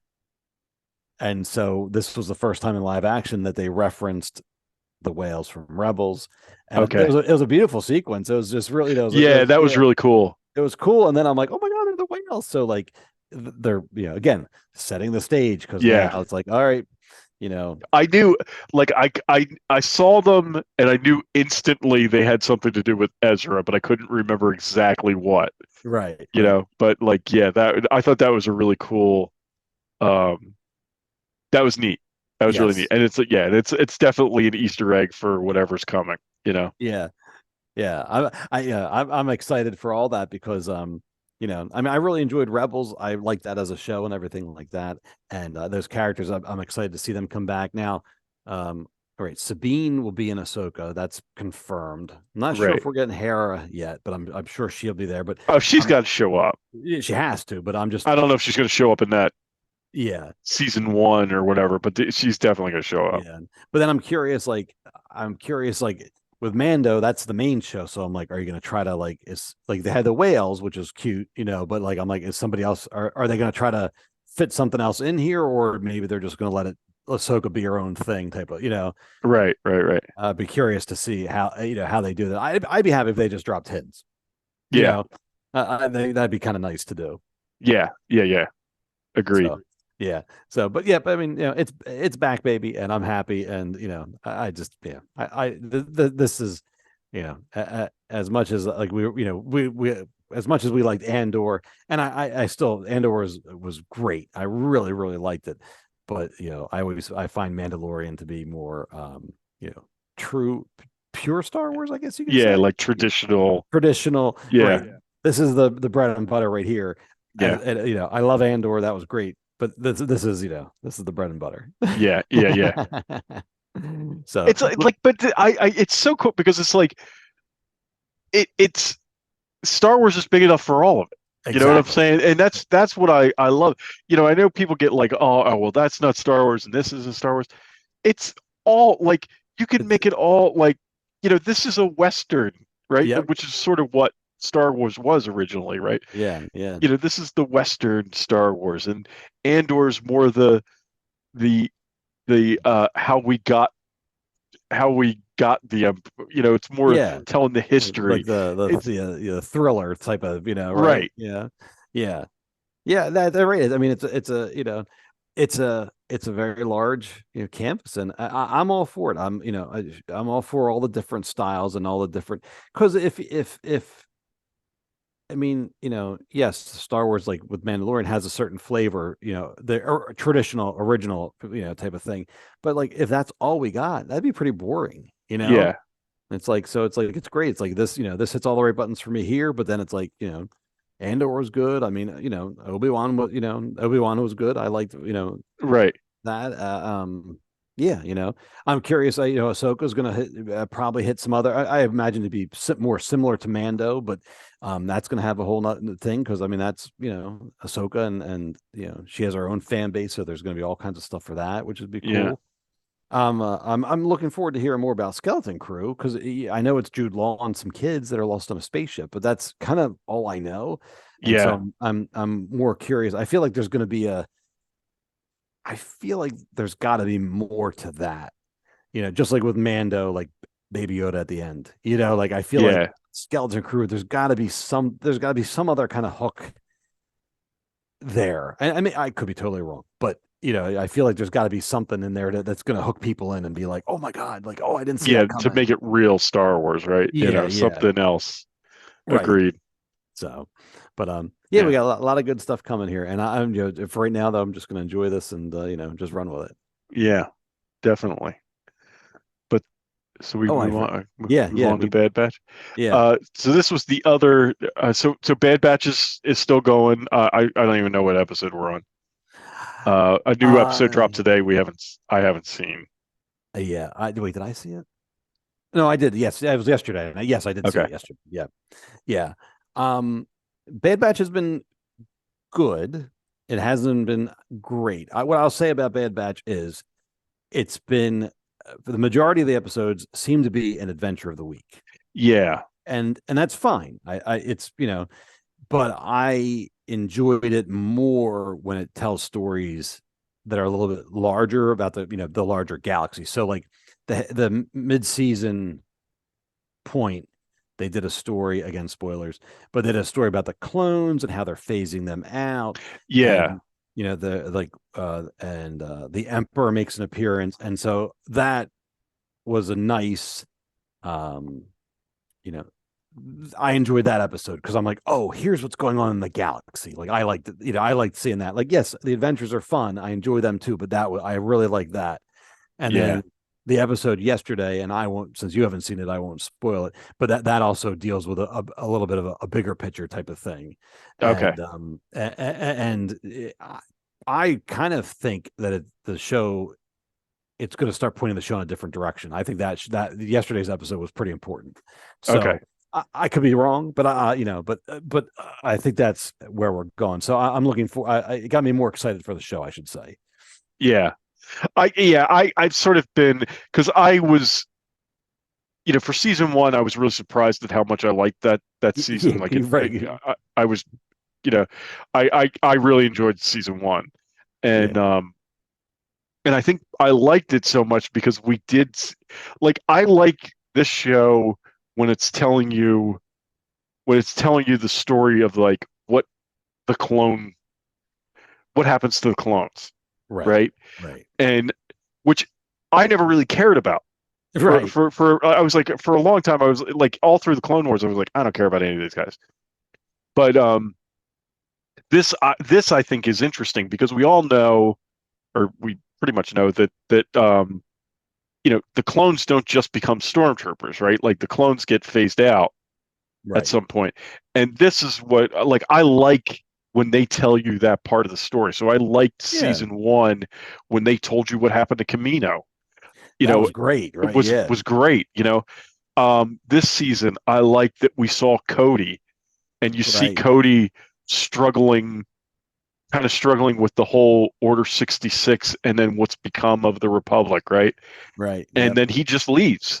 Yeah, right. And he goes AWOL, and and they say that line to the sniper guy, Crosshair. Crosshair, yeah. That like all these clones are disappearing. Well, it's not that I don't know that the clones are disappearing. I think a lot of them are just leaving, right? Like I think a lot of them have had enough, and they're like, I'm out, Yeah, and they're disappearing into the galaxy. So I that's the stuff I think this show is best at. When it's telling you the story of the clones. And those two episodes you were talking about sort of tell you, like, well, how does the clone army go away?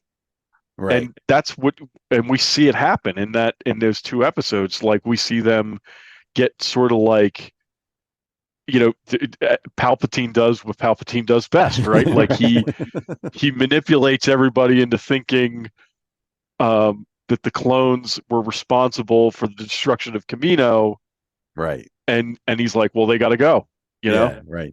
Yeah, what's he say? Like he's like, oh, they're unquestioning. They filed orders without question or something, and now that became a bad thing to according to Palpatine, right? Right. Yeah. I thought that was really clever, and I really enjoyed his appearance. That was really like, it's like, yeah, it was like. You're like, oh my God, the Emperor. Yeah. I mean, I thought it was really cool, like at the beginning of that show, because at the beginning, they showed the Senate, and he's not there. Right. And then they make reference like, oh, he never shows up anymore. Right. Yeah. Like he's off doing his Sith stuff. Right. He's not. Right. He doesn't have time for this nonsense that goes on in the Senate. He's used them to what he's gotten from them what he needs, and now he's moved on, right? Yeah. And I just thought it was cool that like at the end when he shows up, it's like a big deal, because he's there, and he's there to say that the clones aren't any good anymore, and you got to get rid of them, Yeah, right. Yeah, so I that's what I think this show is best at, when it's telling you, okay, we've all wondered what happens to the clones. Well, now we're learning about it, Right. Yeah. But when they do like I sort of get bored with the adventure of the week, like the treasure hunting stuff that's going on this season. I don't. Yeah. I don't get that. Yeah. It's like, you're like, all right, it's interesting. I mean, I don't hate it. But it's it's an adventure of the week. I'm just like, okay, well, this is interesting. Oh, look at the cool aliens. Or little Easter eggs or silly things. But yeah, I like it when it tells when it's telling a little bit of a bigger story. I enjoy that. Yeah, and now we saw, what was it, Gunji? Yeah, was the Wookiee, the Wookiee Jedi? Yeah. That was sort of a cool. Like I'm sure he's coming. But like we're going to see him again before the end of the season, I'm sure. Yeah, right. Like he was. Do you remember him from the Clone Wars? I don't. I know that it was like everybody was all excited when he showed up, but I didn't. Yeah, there was an episode of Clone Wars where it's like a bunch of young Jedi went and had to find their lightsaber crystals, and he was he in that? That's the episode he was in that episode? I'm remembering that. I didn't read that. I'm remembering that. So Okay. I think I'm remembering correctly because it's a Wookiee Jedi, and but so that's where I think I remembered him from. So I thought that was a nice nice call back or call forward to bring him forward like that. Right. But I forget that at the end of that episode he stayed on Kashyyyk, right? He stayed with the Wookiees. Yes. Right. And yeah, they got him back. Right. Yeah, he's sort of like going to hide there. Right. Yeah. So yeah, it'd be neat to see what happens, ends up becoming of him and stuff. So yeah, so it is that it's like right. There's like they are doing more world building maybe than you realize because they showed it it's like for like a Jedi on the run, with Gunji and stuff like that. So there is probably more to it than maybe you're picking up on to a certain extent. But largely it does feel like an adventure of the week. Yeah. So that's where when they get into the sort of the history of stuff, that's when I am interested. With the adventure of the week stuff, I could live without. Yeah. Well, I'll say the episode from yesterday reintroduces or checks in with some of the cloning stuff.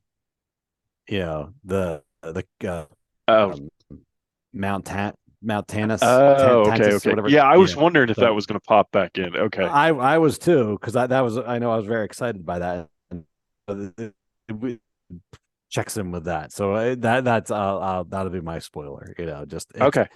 It reintroduces that where I'm like, oh, this became very interesting now. Okay. Cool. So, all right. We'll see where it goes. Yeah. All right. So hopefully the second half of the season kind of picks up. But we'll see. Yeah. I think it will. Like I said, based on that episode yesterday, I'm pretty sure it seems like it's going to start picking up and becoming the show that we like. Becoming what we're interested in. Okay. So good. Yeah. So all right, what else do we have? We have well, this is we have. I think what's next is the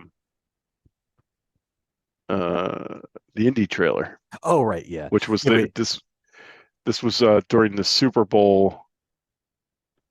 Oh, hang on. Yeah. There we go. Come on. Yeah, this was so this was a new trailer that we saw during the Super Bowl. Yes. And I don't know. All right, I was skeptical for a long time, but they're getting me. I'm all in. All in. Yeah. I mean, for a long time I was like, this movie's going to be a disaster, but they're giving me hope. Yeah. I mean, I'm the same way, and I can't help it. I'm all in, and I'm hoping. I'm just very hopeful. I mean, even if it's not the best movie, it's still an Indiana Jones movie, and I think at the end of the day, that's all that matters. Like that's what I'm looking forward to the most. So, I really liked this trailer here. He's like, my memory's getting a little hazy. Are you still a Nazi? I thought that, I like that. And I don't, it was a very quick, the trailer's it was 30 seconds. I mean, it's not even. It's not a long trailer at all. Very quick, but hey, well, I'll take it. And, it looks good. The de-aging stuff in here looks great. Yeah, the de-aging looks amazing.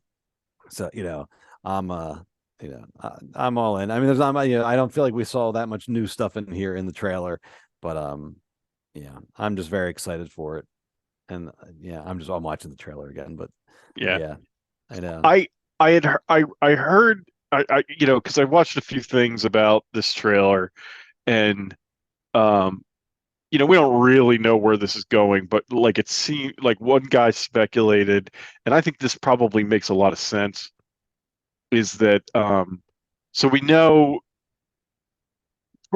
that the ticker tape parade is for the Apollo moon landing, right? Like that's the parade for the Apollo 11 astronauts, right? Right. And so the guy was saying, and this is true, like our space program was really run by it was really run by a bunch of ex-Nazis. I mean, that's just the reality, right? Like those guys that worked on the V1 rockets, They brought him for all over. Germany, we went and got him and we brought him over to help us, right? Like that's the reality.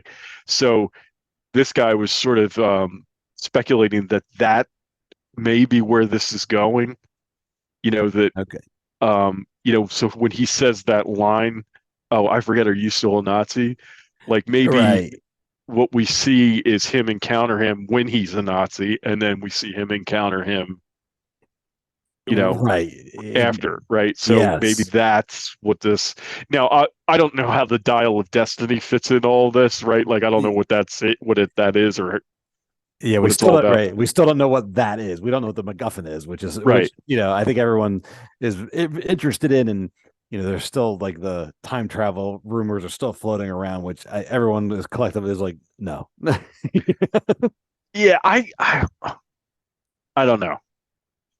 Now I see. I would hate that they go in that direction, but then the dial of destiny makes you think. Well, maybe that's what that thing is. Right. I don't know. I don't know. I know. Yeah, I don't know. Dial. I mean, like I'm getting hung Yeah. up on what's a dial? I mean, I think of the old rotary phone dial, but what else could be a dial? Like, I mean, I don't know. There's like sundials, and I don't know. yeah, We'll see. Hey, yeah, we'll right. we'll We'll have see. to see. We'll see where it goes. Yeah. I mean, it's like you said. I'm excited about it. The trailers certainly make this look good. Like I was sure. I mean, with all the false starts and I mean, how long had this movie been in development, right? Right, Like it was right. forever. I was not confident, but for what they've shown us and what little I've heard, there's little drips and bad. Like I think that if they go that route with the guy who is a Nazi, but then comes to the U.S. and helps with the space program, that's a really interesting take. Yeah. I don't know where that goes, but I mean, I think I'm like, okay, that's a cool take. It makes sense that Indy would have encountered him when he was younger, Right. and now right. he's dealing with something that's going on when he's older. Right. That That's interesting. It's actually very interesting, and it's actually kind of like in a weird way. It's weird that it's in an Indiana Jones movie. Like that could be a whole other movie, like very serious. Like Yeah. with like the story of them bringing the ex Nazis over to do our space program. right, But right, right.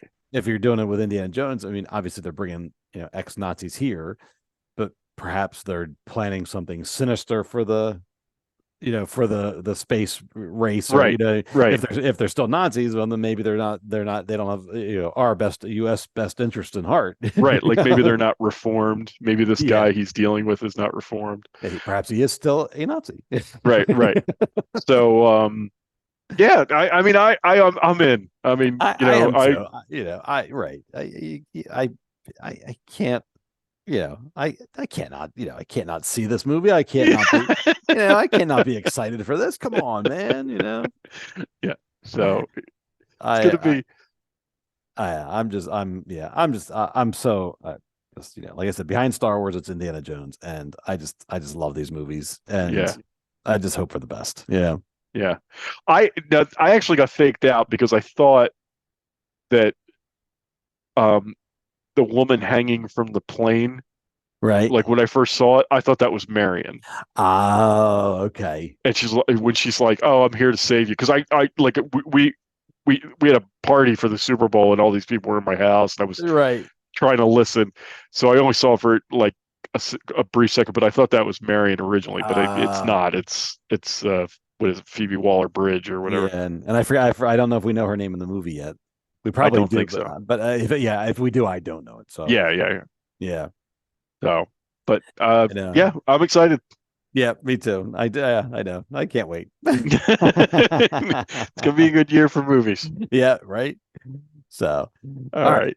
So ready to move on. Yeah. What else do we got? I think we just got right. I wanted to. So during the Super Bowl, we got the official Flash trailer, and I have to say I was surprised by this, mainly because one, it's a DC movie that looks good. That's sorry, but and two, you got Michael Keaton back as Batman, and talking about nostalgia, I don't think of Batman as a childhood memory. The Michael Keaton Batman, although it was Yeah. 89, so I'm like, that's pretty much the end Yeah. of that's like kind of like the end of childhood. That's when we were getting ready Yeah. to go to college and our senior year and all that stuff. And I didn't expect to have that nostalgia, and it can't right away. I'm like, it's Michael Keaton Batman. You know what I mean? So they got me. They got me really good, and I'm like, all right, well, I guess I'm gonna go see the Flash movie. And it's not like it appears to be like not just a simple, like I sort of expected when they said Michael Keaton was going to be in it that he would appear, Right. but that he wasn't really going to star in the movie at all, right? Yes. But it seems like he's like a pretty takes a significant role. Like I don't know how much screen time he's going to get, but it seems like he's got a pretty substantial role. Yeah, well, like we're playing the trailer now on YouTube, and like there seems to be a pretty large fight sequence with Flash and Supergirl, and Batman seems like he's right there with them. Yeah. And so I'm all for it. I'm like, great, like I said, I really just thought it was going to be like this here with them in the Batcave. I thought Michael Keaton would give Flash, oh, here's the MacGuffin, and then off they would go. But it seems like he's going to be part of the movie, which I'm all for. I think that's great. That's exciting. And on the flip side, I think the scene here, I think that was Ben Affleck's Batman, so he's also going to be in the movie, right? And he'll also big picture. So big picture, this movie is based on a comic book series called Flashpoint. So in Flashpoint, it seems to be. There's a lot more elements to the comic book, but the Flash goes back in time to prevent his mother from being murdered. And when he comes back to the present, having succeeded, he's changed the timeline.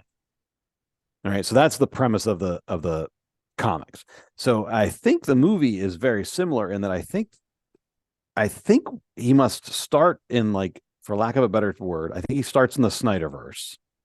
He goes back in time, saves his mom, and then when he comes forward, it's a new timeline, and which explains Michael Keaton's Batman, explains the other Supergirl, and explains the other version of himself. Okay. There's like two Barry Allens now. They showed in the trailer. So I guess it's a variation, obviously, on the comic book story. I find it interesting in general, and you got Michael Keaton, and you got a Supergirl, and everything seems very interesting to me, and I'm excited for it. But then also there's the prospect of this movie is basically a farewell to the Snyderverse. So, like, they're, pretty much this is resetting everything. And, after this, it's all going to be different. Now, I don't know how they're going to handle Blue Beetle and Aquaman. I'm not quite sure how they're going to handle those movies. Blue Beetle, I feel like, is just going to be its own thing and can easily be inserted later into the new DC Studios type thing. Yeah. Aquaman, big question mark there, not sure. But, from a reset standpoint and DC trying to pull themselves together and James Gunn and Peter Safran running things now, I'm kind of curious how this is all going to work and how this is all going to play out. Yeah. It could be a disaster, or, I'm hoping that it's a good reboot, restart, however they want to handle it. I'm hoping it's a good sign, a good thing. Yeah. I mean, I had heard that the reason they were so determined to get this out, particularly with all of Ezra Miller's issues, right, the delays they had in getting the film out and all that kind of stuff, but that they were sort of determined to get this out because they really feel like this is a very good movie. Like they are very confident that in this movie, right? Yes. And that's why that's why they canceled. Like, it's not like a Batgirl or whatever that one was that they were like, this is not gonna. They just scrapped it outright. Yeah. Like they really want to get this movie out, and I think, and I guess in the end, like, this will help explain why the universe is about to get rebooted. Right. So, so I think that's part of it too. And I'll say this, like, I had little interest in this at all Like Right. I kept hearing stuff about it, and then with all the Ezra Miller problems, I'm like, yeah, they're probably going to can this movie. Like I'm not even, you Right. know, and I Yeah. haven't been the biggest fan of really anything DC's done lately. Right. Yes, I'm with Um, you. but you know, so I just wasn't super excited about this film. But like the trailer, boy, Yeah. I mean, the trailer has got me interested. You know, I mean, yeah. it does look really good. You know, Yeah. um, yeah. So and I haven't even seen. I still haven't seen Justice League. Don't bother. Yeah, I still haven't seen Justice League. So I that's why, you know. Yeah. Yeah, I don't know if they'll reference any of that stuff or not. I mean, at this point with that, all that stuff, just they're just trying to get away from that as fast as possible at this point. So I'm guessing you probably won't need to worry about any of that anyway. Okay. Yeah, yeah, I don't know. I will say what you said about that they do believe in this movie. Apparently, they're going to show the full movie in April at some convention or at some movie exhibition type of thing, and that's like kind of unheard of for them to show a movie that early and like Okay. in full and all that stuff. So like again, it just goes to show I think that they're like really excited for this and they really want to get it out there and get the press going for it and get people excited about it. You know, because a lot of times it'll be like, oh, they'll show it a couple weeks early and then there'll be like an embargo on reviews and all that stuff. And this way, Right. they're really it seems like they're really getting behind this one. So I'm excited for it. I hope, you know, at the very least we'll get Michael Keaton running around as Batman again. Yeah. And Yeah. yeah, who knows? I mean, I like I said, I'm just again hoping for the best for this one. Yeah. And if they can if they can give a nice reboot to the DC universe and then move forward with it, I mean, that's something that I totally forgot about, but they did announce. I don't think I don't off the top of my head, I'm not sure, but they did announce the upcoming slate of DC projects going forward. So this year Oh, yeah.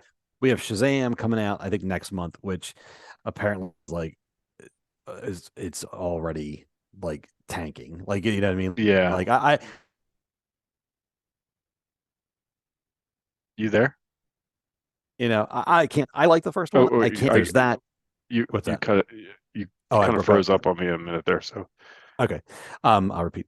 So, with Shazam coming out, apparently it's not doing well in like pre-sale numbers. And I don't yeah. know, the writing seems to already be on the wall for that. Personally, I like the first one. I'm not looking forward to the second one. It just doesn't look, it's not Yeah, the grabbing second me. one just does. I mean, even the trailers don't look Yeah. great. Yeah. So, but then after that, we have Flash, which we just talked about, and I'm excited for it. Then Blue Beetle, which is its own thing. And then Aquaman 2, which is a big question mark because I'm like, well, after Flash, I don't know how that's going to work, Right. But then after that, they announced all the new projects, and just off the top of my head, and because I kind of forgot about it, but it's like there's going to be a new Superman movie, there's going to be a Batman movie, it's going to be Batman Brave and the Bold, and it's going to star Robin's going to be in it, but it's going to Okay. be the Damian Wayne version of Robin, which is like the current Robin in the comics. There's going to be a Swamp Thing movie, I think, or they announced like TV shows at the same time. So, what else was there? Booster Gold's going to get a TV show. He's like a favorite of mine. I like him. Yeah. Creature Commandos, which is like pretty obscure, but there's going to be a cartoon like TV show of them. But it's just basically they announced. So it's like you got some big, you got a big giant Superman movie coming all the way down to like, Creature Commandos who are like nobodies, Yeah. So they're really, kind of really spreading it all out and kind of, I guess, grabbing bits and pieces from all over the place. So is the intent that the television shows are going to be part of the same universe because they aren't currently, right? Right. The intent is going forward, everything will be part of the same universe, like Marvel. Okay, all right. So a lot of the stuff has been canceled. Like what you're seeing now is pretty much like remnants. Like I think the Superman and Lois TV show that's on CW, I think that's going to go for another year, maybe. But like eventually, I think they have plans to wrap that up. So that's like kind of going to be separate. And then the Batman with Robert Pattinson that just came out this past year. Yeah. That's going to be a separate universe, and that they're going to label that stuff like Elseworlds. Okay. So there's going to be like the main. I think they're going to call it DC Studios. I think that's what they're calling it. Like they're going to be there. That's going to be like the core. This universe is connected, but then there's going to be Okay. ancillary projects like the Batman #2. They're going to make a sequel to the Joker movie, and that'll be its own little thing. And so Okay. there's going to be some ancillary things, but then there's going to be try to be like a core universe. So Okay. yeah, we'll have to see how it goes.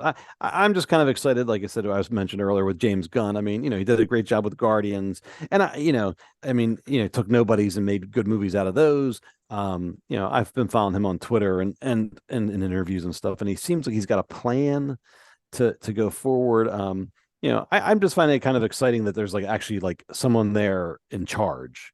That like it's well, like that's what I think that's what they lacked for a very yeah. long time. And it's just exciting to have somebody come out, even if it all fails miserably. It's kind of exciting to see somebody come forward and say, "Here's my plan. I'm going to try this." Versus like before it was just the shadowy Warner Brothers. It's right. like oh, well, they did this and they did that, and so it'd just be nice to have a name and a face to put on this stuff and just see where it goes, and hopefully, and again, hope for the best. I've heard that Feige is rumored to be wanting to sort of move on from Marvel Studio, like not just be he wants to move up in the company. Yes, I heard that. Right, he doesn't want to just be the Marvel Studios guy, and that concerns me a little. Yeah, it does. I mean, because I think that's why. I mean, now you could argue that Phase 4 wasn't the greatest phase, but like, I think that's what one of the reasons those movies have been so strong is because they've got somebody who knows, right, who understands the universe, who understands the characters at the head, and if he moves on, I wonder, what happens. I was trying to think that too because I heard a rumor, the same rumor, and I was like, well, he wants to move basically on but up within Disney, I guess. So then I'm like, well, if you're in charge of Marvel, where do you want to wonder where he wants to go? Like, does he want to move up into over to like Walt Disney Pictures and like be over there and do stuff over there? I'm just curious. A lot of these guys, I think so. Iger is supposedly only going to be there 2 years. Right. Yes. That's the commitment. That he's there 2 years to find a successor, and then that successor is going to pick up. So I think a lot of these people are jockeying for a position. Like, I don't think it's beyond the realm of possibility that he could someday, maybe not now. Oh, but move up enough to, and then right. Someday, I don't think it's beyond the realm of possibility that he ends up as head of Disney of the Disney company. That's interesting.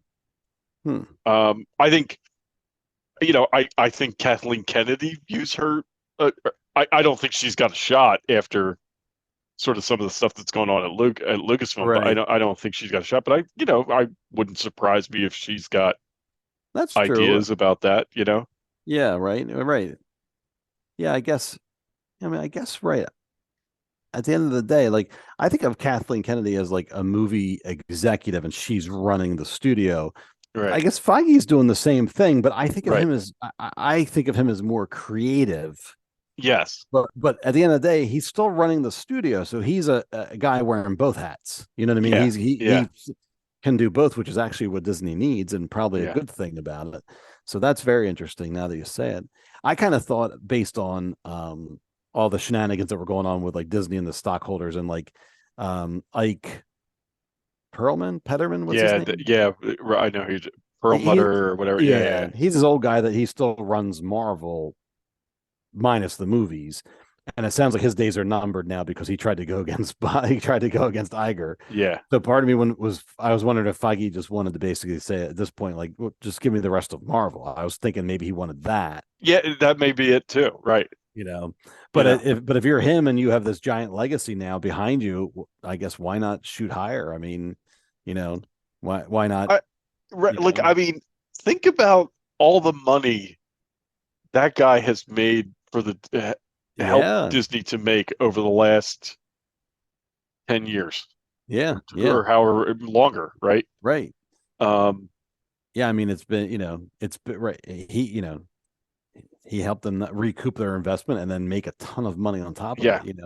And I mean, I'm sure, yes, there's a lot of people behind him, but at the same time, he's up front and it's his name. So, Like I would argue that they bought Marvel, I think, for less money than Lucasfilm.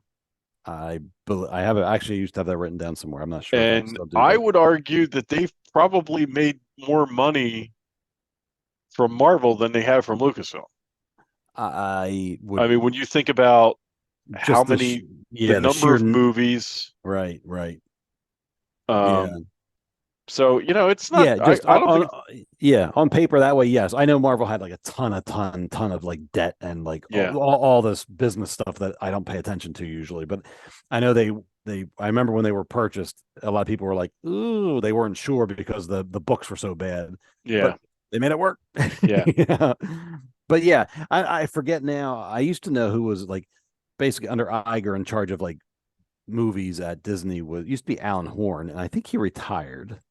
So I'm not sure who Feige reports to now. If he goes right to Iger or if there's a middle guy there. So I think there's a middle guy. I think there's a yeah. So that's probably what if I'm him, I want that guy's job. Yeah.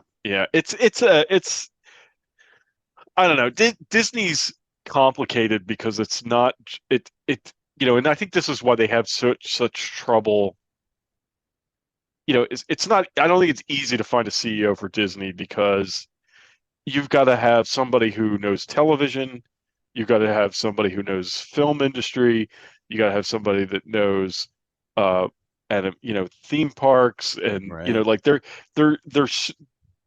in so many different areas that you can't just be like I think you can't just take some like, and I've said this before about Chapek. And not that I have lost any love for like I couldn't stand Chapek, and I'm thrilled that he's gone. But but I believe this is true. Like you could have taken Bob Chapek, put him as CEO of pretty much any other company, and he probably would have been fine. Right. I just think as a CEO of Disney, he was a disaster. Right.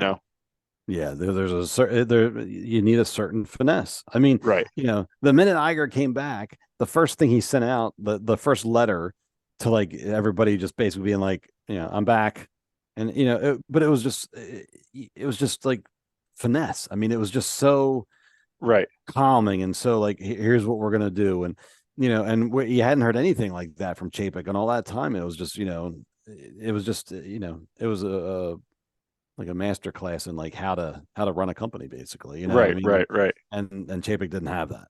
No, not at all.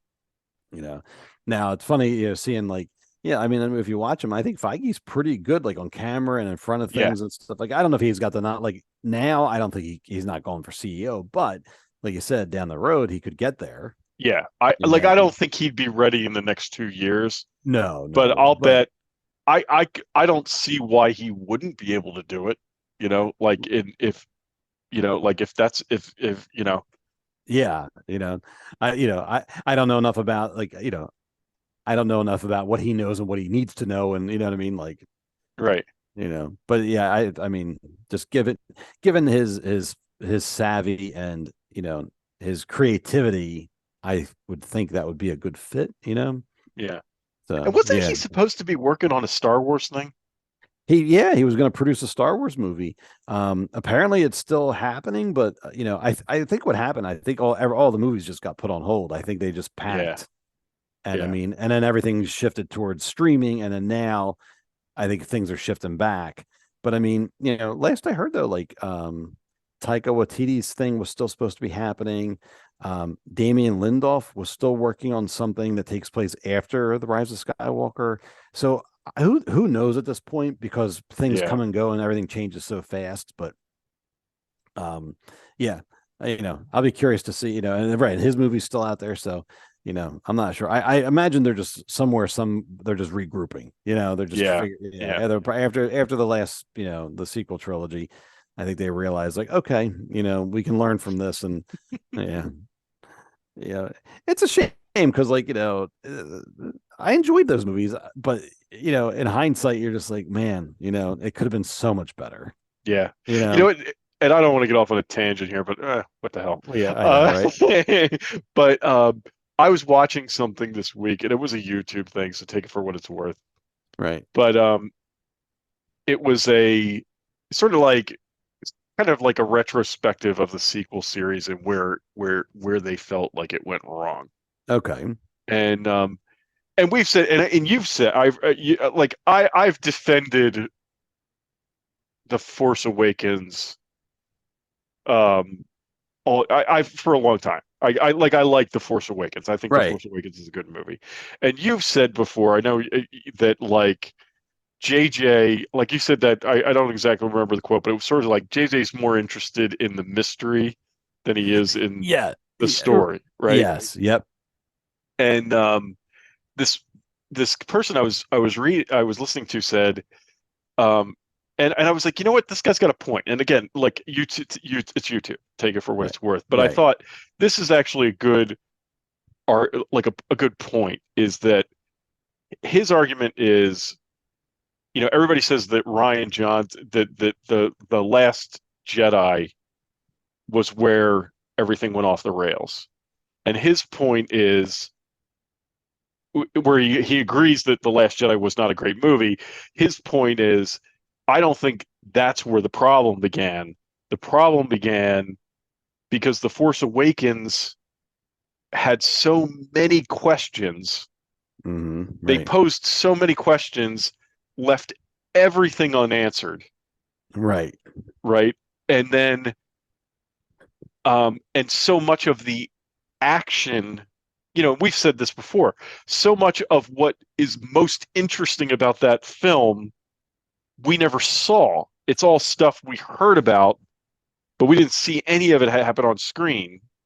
Exactly. And he's like, because of all of those factors, like you have all of the action everybody cared about happened off screen, all of these questions that were left unanswered. When he hands it off to Rian Johnson, you can argue Rian Johnson, the direction he went, but there were no guardrails. Right. There was no, well, I can't do this because this happened in this movie. Well, yeah, this happened in this movie, but I never got an answer definitively as to what this was, so I can make it whatever I want. Right. Right. And so that's what this guy's point. I was like, you know what? That's a really good point. The problems began, like out of all of them, The Force Awakens is my favorite one. Right. But The Force Awakens is also the most problematic because, like you said, every single thing in there is about, it's like, oh, well, we think that it's like the mystery. It's like, well, why is Luke on the island? Why did Han and Leia break up? There's all this like, why did Kylo turn to the dark side? Why did, who were Rey's parents? Who was Laura Santeca?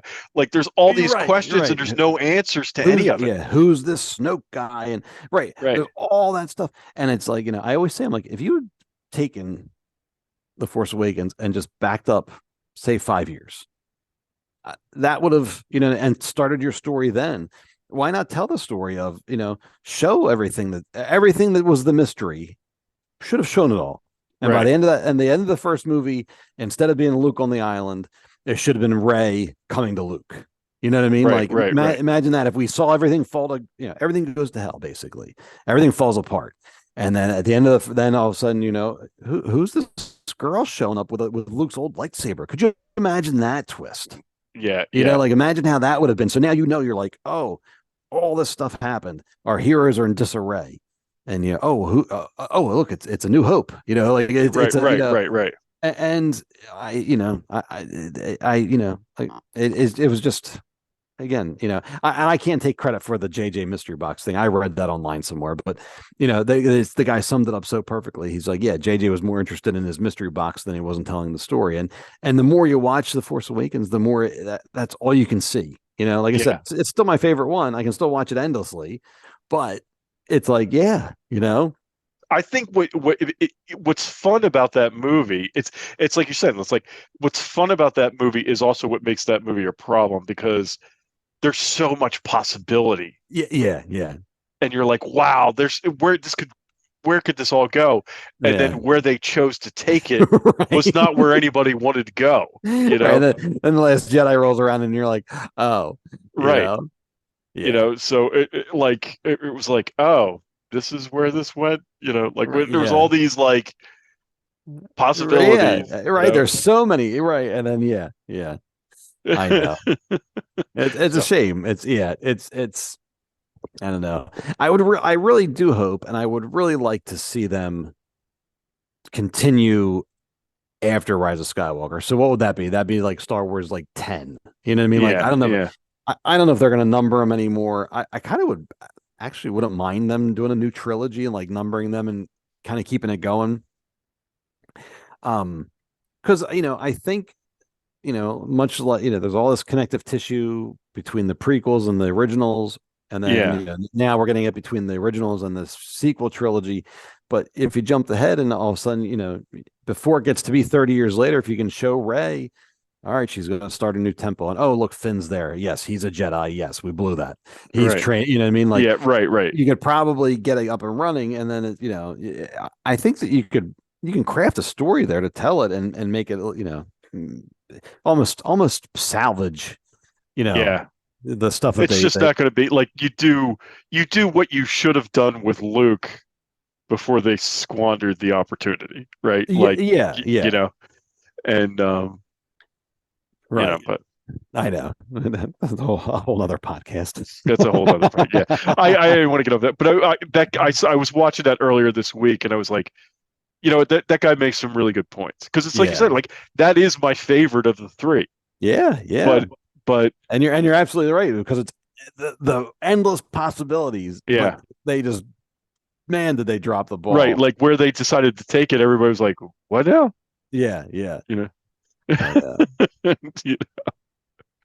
we never did find out why Maz had the lightsaber. No, right. That's a story for another time. Okay. Yeah.